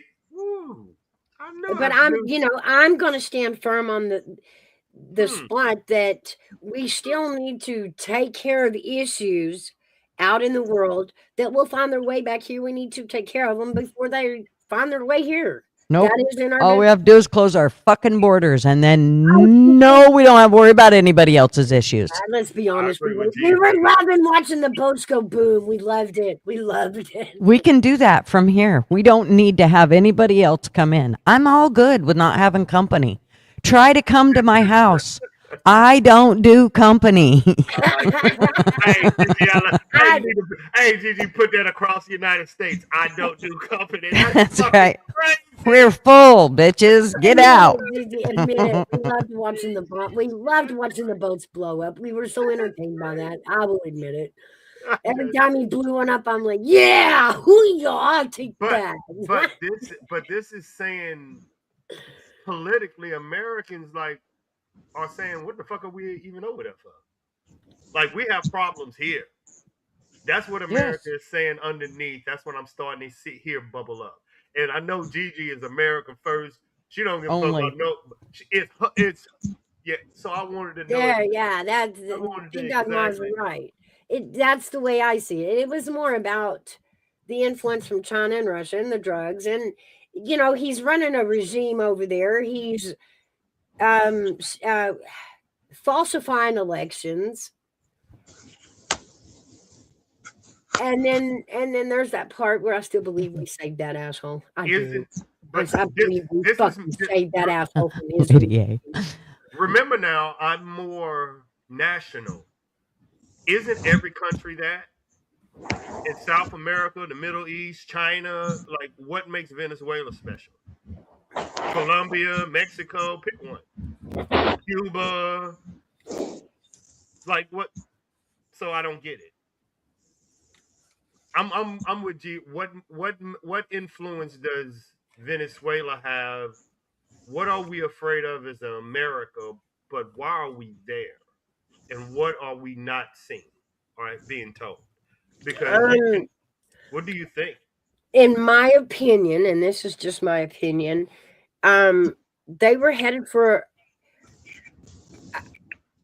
a fiery regime change. I do believe his people were coming for him. I believe that's why he had Cubans around him instead of his Venezuelan crew. I believe they were coming for him, and he knew it. And let's be honest. A federal prison in the United States versus what your regime is going to do to you, because what you've done to the world, he was an asshole. He did some pretty evil stuff. But why is it our responsibility to go save them? I didn't. I agree with that. I never said it was our responsibility. I said that's how it feels to me. It feels like we saved an arrest warrant from the U.S. That's why they got him. It doesn't feel so much like a capture as it does saving his ass from the guys, from his own people coming after him. They were coming after him. He knew it. He knows it. He was going down whether he stayed there or not. Do you know that one of the charges against him is having an automatic weapon in his home? That's a U.S. law, not a Venezuela law. It's a U.S. He broke a U.S. law. Nobody's really bringing up the fact that the reward on his ass doubled, tripled. Let me tell you why. Like there was a bounty on his head from all over the world. Gigi has the same energy for Zelensky that she does him. She's consistent. She don't care. Like I don't care. So that's why you can play politics, but when she's consistent. They don't care about either one of them. Like, why are you here? Well, I think we're That's all what I think I consistent know. on the things that we Yeah, think. I Like, get it. I think we all stay pretty consistent. Like, I mean, I think Mm. we will. I mean, the more information you learn, the more you might change your opinion. But I'm sorry, there's not a whole lot that's going to change my opinion on, especially when our country is in the state that it's in, as to why he would be snooping around in other countries. Get your nose over here and pay attention. Focus. We're not gonna. Are we just gonna flop out the fact that I mean, we know Trump's got an arrogantness about him. I think it's a prisoner trade. Ooh, that takes it a step. I think further. he's changed. No, what dudes in Russia that we've been trying to get back, Mouse? No, we don't want him back. Why you don't want him back? He What the fuck we can do then? We prosecute him. But Trump ran on we even asked Gigi, is secret leaks good or bad? And he's the secret leak that Russia has. he's one. And oddly, He's it. everybody strange. How strange is it that now the place to hide is Russia? What I'm When the saying world is comes after you, Russia will protect your ass. what I'm saying is the dude that's in Russia that has all the NSA The codes. little WikiLeaks dude. Yes, he has Yeah, all the. whatever. He still has codes to break into the NSA. Mm. What I'm saying, the Russian dude, my bad, the Venezuelan president, he has the same codes now. That's why the vice president ran to Russia. And I think he gonna hold. We got some shit. This is all about this. This is us fighting. Who cares about fucking Venezuela? I'm with Gigi. What the? Who? Huh? Well, nobody but Venezuela, you know. Why would the vice president go to Venezuela? Why would the vice president fight Russia? Did Venezuela a favor by clear. Well, did we? I say we did him a favor by getting him out, but the regime still holds strong. The vice president showed back up. She's standing there with the same regime, rebuilding it. So, what did we really do? Ma asked, how would y'all feel if China came and kidnapped Trump and Melania? Well, first of all, Shit. I think that the majority of the country still wants Trump, believe it or not, even with all his fuck ups. I think that they still want him. Where with Venezuela, I think most of those people did not want him. Yeah. They wanted him out, and he would not leave. Right, 100%. right. So And why we would talked United- about this so too, why you would, know. why would United States save him? Exactly. That's what I mean. I know, Mouse, you hit it first. I know. Like when we hit Saddam Hussein, we took his palace down and pissed on his gold toilet. Did we take his wife with? No. When Yeah, we, it seems like an when understanding. we went after bin Laden and we had to track him down in foreign territory, he had 5 wives standing around. Did we grab any one of those 5 Yeah, wives? they didn't get to pack their shit. Hang on, go get your stuff. We'll wait for you, honey. Thank you so very much. Thank you so very much. I can't every time you say it. Great. I'm not about. That's what he was basically saying when he got over here. Thank you so very much. Thank you so very much. Like, what do you take? Like, yeah, we saved your ass. I see it now. Yep. Thank you so very. That shit is hilarious. Go back and watch the video. Y'all don't know what he's saying. Thank you so very much. Thank you so very. He gets off the plane with the thumbs up in the air. A thumbs up. Like, good job. See, and we all just sit here, duh, look at, we took over a country. We got the president. Fuck.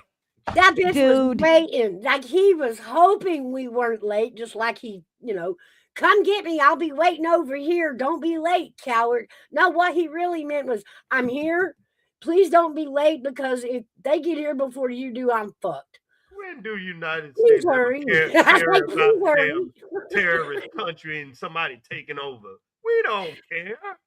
He gets off the plane and does a thumbs up. Now, there was a time. There was a time in a period that half of the Middle East and Russia was losing their damn their presidents every week. We don't care. We saved one. Yeah, that's just how I see it. That it was too, yeah. In the I Like don't you know. I said, wished we could have the Trump back before he kissed the wall. that's what it was. That's where we went wrong.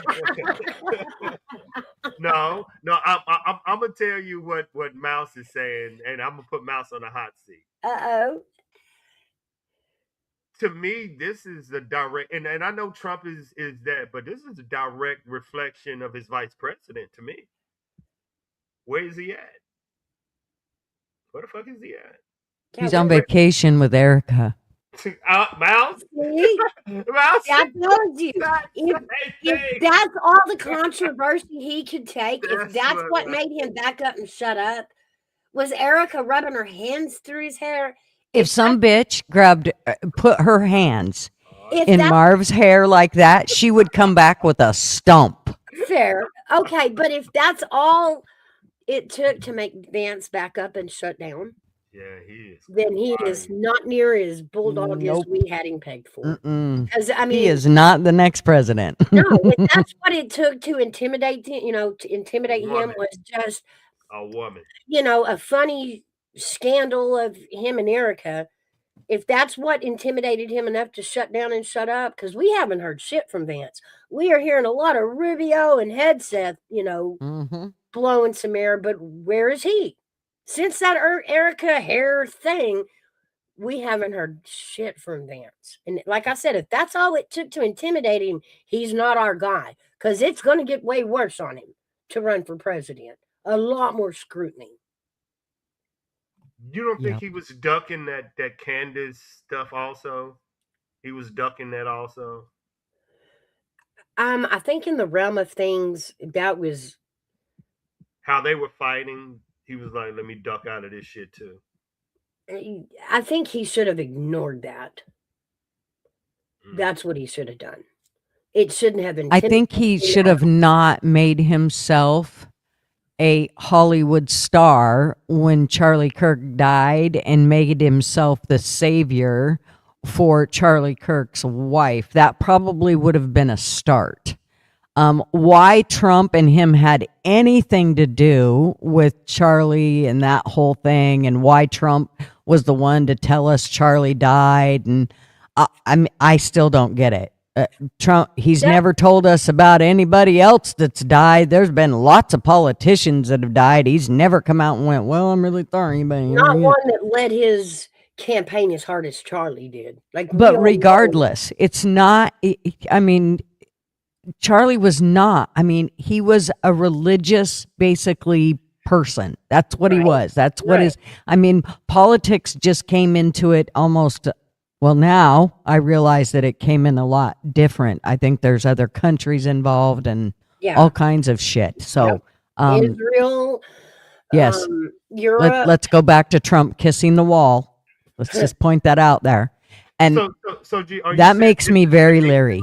Are you saying this Charlie is beneath the vice president, or it's something that it shouldn't even be? It's Yeah, I beneath- think it's this not is- your- it's not his concern. in the realm of scandals, the whole Erica Kirk hair thing should have been so small. In the realm of the shit he should be ducking and being in politics, they're pouring out every aspect of your life. They're going to come after every piece of you, every piece of you. But it's what And- Gigi said. He chose to do this. Right. He chose to do it. But he's, where is he now? I guess he's tweeting. It's his wife's birthday today. Gigi, you need to be. Okay, but- Lady A said. Just, What I mean, Lady A, about we haven't, he's out there and he's still making tweets. But are his is he still making statements about the things going on in politics? And I'm hearing Rubio and I'm hearing Hegseth. I'm hearing them more loudly. Well, Yeah. I believe the transparency out of the White House is gone. It's like it's been clouded. It's no longer transparent. I don't believe. He's very guarded about how he talks to us. He's not given a, and he's more worried about other fucking countries. We got so much shit going on right here in our own country. And every time I turn around, he's flying to another one. Well, I'm gonna have to go, guys. That's fine. All right. You want to wrap? You can. I'll stay wrap it here up. if you want to. Okay, I'm gonna duck out, guys. I gotta get out of here. I will see y'all later. Gigi, I'll let you carry this one. All right, honey. Have All a good day. Bye-bye. You're not in the right. What? Later, Mouse. Oh, yes, I'm just letting y'all know. I just left Gigi with Right. it. They don't Pause, we hear you, Mouse. Mouse. Just a minute. I'll take her down. There. Media I times removed her. I have done that. Media times.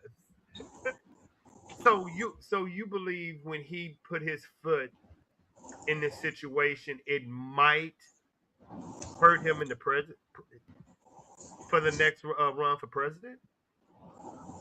Oh, yeah. Oh shit. Mm. Because of this? No, you're fine, Lady A. Yeah. You're dialed into what he's doing. Well, I just think there's way too much. I got to tell you, I think his whole attitude's changed. The minute he did the whole thing of kissing the wall and all that, everything seemed to have changed about him. Like he was no longer transparent. It just seemed to be What is your definition of less about us and more about other countries. What is your definition of transparent? I'm going to head out, guys. See you later. All right, Hairbag. Have a great day. When it comes to what Trump used to do and what he's doing now, what is your definition of transparent? That he's not transparent now. So maybe I'm using the word wrong. Maybe what I mean is that his focus has changed completely. It used to be America first. And now it's like America after I run over to this country over here. I got a problem with that. I don't care what his business dealings are like. I don't want him worrying about his business dealings or his future ones. And I feel like that's kind of where he's sending our country, to make sure that his business dealings are profitable and, wonderful for the next 50 years. So his kids can, profit well. I don't think it's about us, the small people of America anymore. That's what worries me. Give me your equal to Vance right now, then. Well, Vance, for one, I always thought was just a Pentecostal minister. Remember now, he's Trump's vice president. So I know exactly who he is. The power is there. Who else would you put up against that in 2028? I don't know. At this point, you got to remember, I trusted Trump wholeheartedly, and he's let me down on many different things.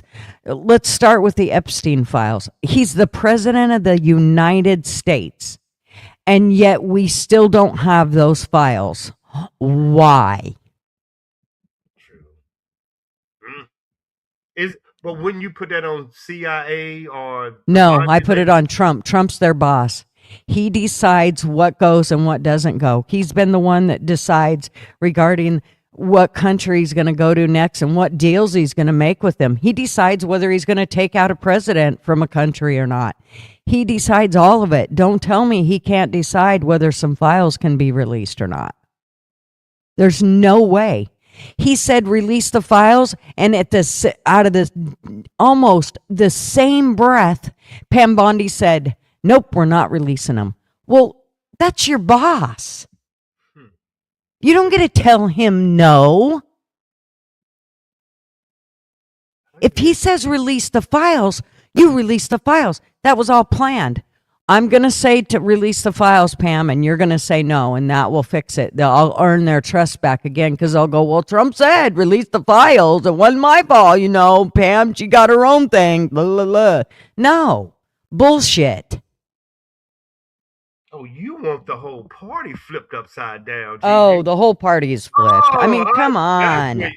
Look at how Cash has changed. Look at how Dan Bongino left, giving me this song and dance while he's only supposed to be there for a year. But really? 1 year? What are you going to do in 1 year in any position? Not a damn thing but screw shit up. You can't even get your feet wet getting in there. Last political cycle, you knew everything. Midterms is a year. I know, and trust me, we're screwed. Oh, jeez. Whoo. So basically, you do want to take the party in a different direction. You just don't know who's driving. But I just don't know where to go. Oh. I feel like it doesn't matter. I am completely hopeless when it comes to politics now. Like, I can't even imagine how to fix any of this mess. Jesus, come quick. Wow. Okay, Gigi. Big Dog Ma. That's why I knew this was gonna be a good comment. Wow, Gigi. Ooh. Just think about it, y'all. If you wanted you got a new car. It is an automatic, but you get a stick, and you got to learn all over again. Like, wow. Because that tells me you don't believe in the rhinos. You definitely don't believe in Democrats. Mm-mm. And if you agreed with things now, you're going to hold them accountable because of the top down. You got to get all new players.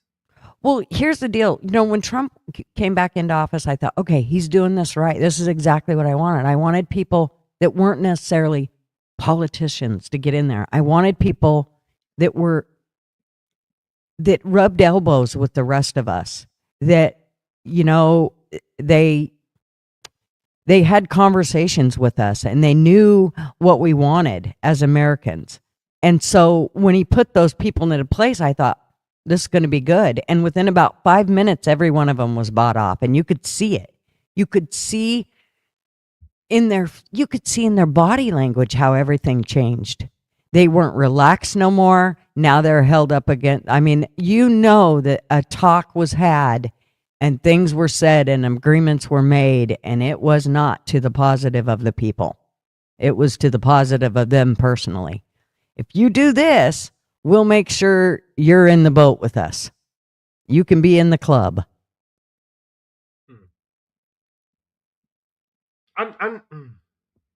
Might be more difficult to ask.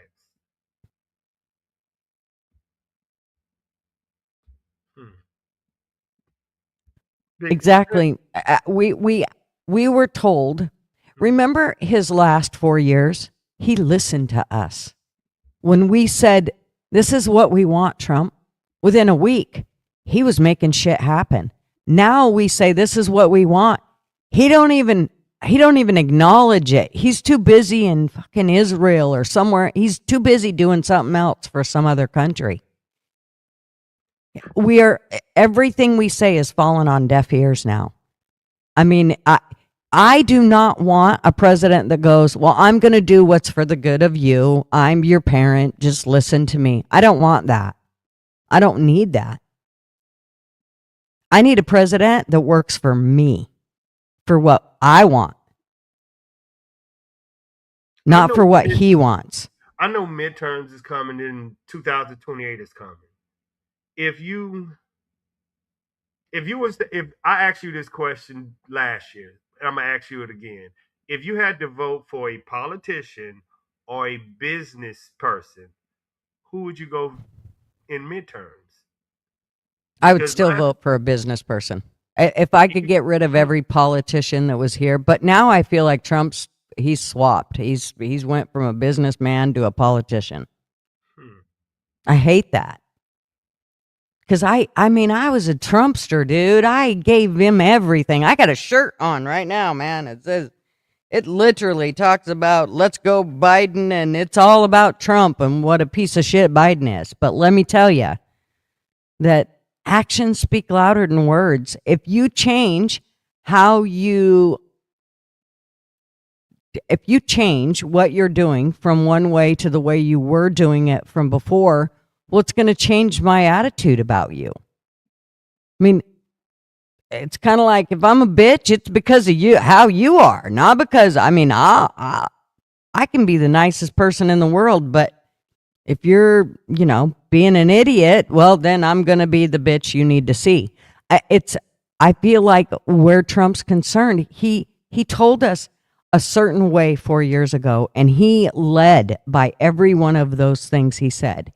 And now this term, he said all those things to begin with until he got into office. And within 3 to 4 months, that all changed. Well, whenever he made out with the wall, him and JD both. You gonna blow mouth chowder? We gotta go. I'm trying to keep a calm.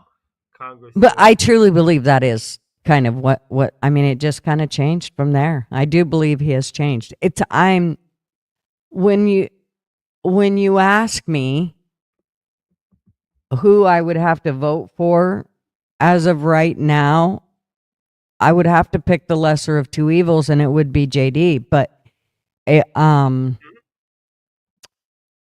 because I can't say I'd never vote for a Democrat. It would depend on who they were and what their beliefs were. Anymore, I mean, come on.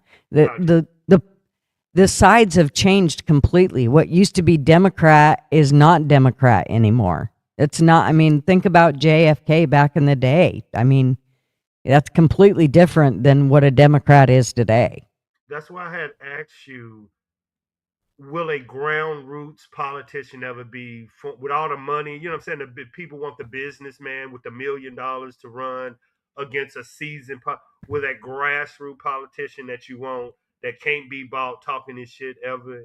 But once you said business, I'm like, no more. But it can't be a Ross Perot or I'm sorry. They gotta have a good head on their shoulders, and he was a bit of a firecracker.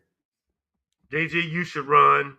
Yeah, right. Yeah, no. And absolutely no woman should ever be in fucking the president's seat. Never. What? Ever. You would never tell a woman to run for vice. Never. Why? They're too emotional. It's too wonky. You just never know. If you hit them on a bad day, our whole fucking world could be gone. You know who run the CIA, right? Oh, yeah. Oh, yeah. Okay, Gigi. I mean, hello. Come on. Kristi Noem lost her purse, for fuck's sake. Really? That's who ours is running our security? She lost her purse. Y'all, I'm telling you, she don't pull punches. She is consistent.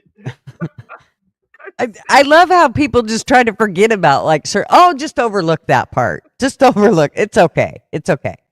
That would be like when I was running a facility and all of a sudden I lost a resident. I'm pretty sure that would mean I kind of wasn't successful at my job if I would have lost one of my residents, like literally just lost them. Yeah, I gotta go, but y'all some of the weirdest feminist married women I ever seen in my life. Y'all telling me y'all are emotional, have a heavy job, but y'all better than men. I'm so confused. We are emotional and we have no business running a country. What? But y'all can run a household. Hell yeah. All day long. See, Big Dog Mom. Lady Autumn, y'all hear this? MGTOW, if you out there, this was your chance. Can you imagine? Nothing would get handled if you had a woman. Like, there's way too much. Either we would be, blowing up another country, or we would have bars on everybody's doors and walls and nobody move, and here you all need to wear bubble, wrap. And I know Big Dog Mom, like the bat signal, Big Dog Mom. Get Chi.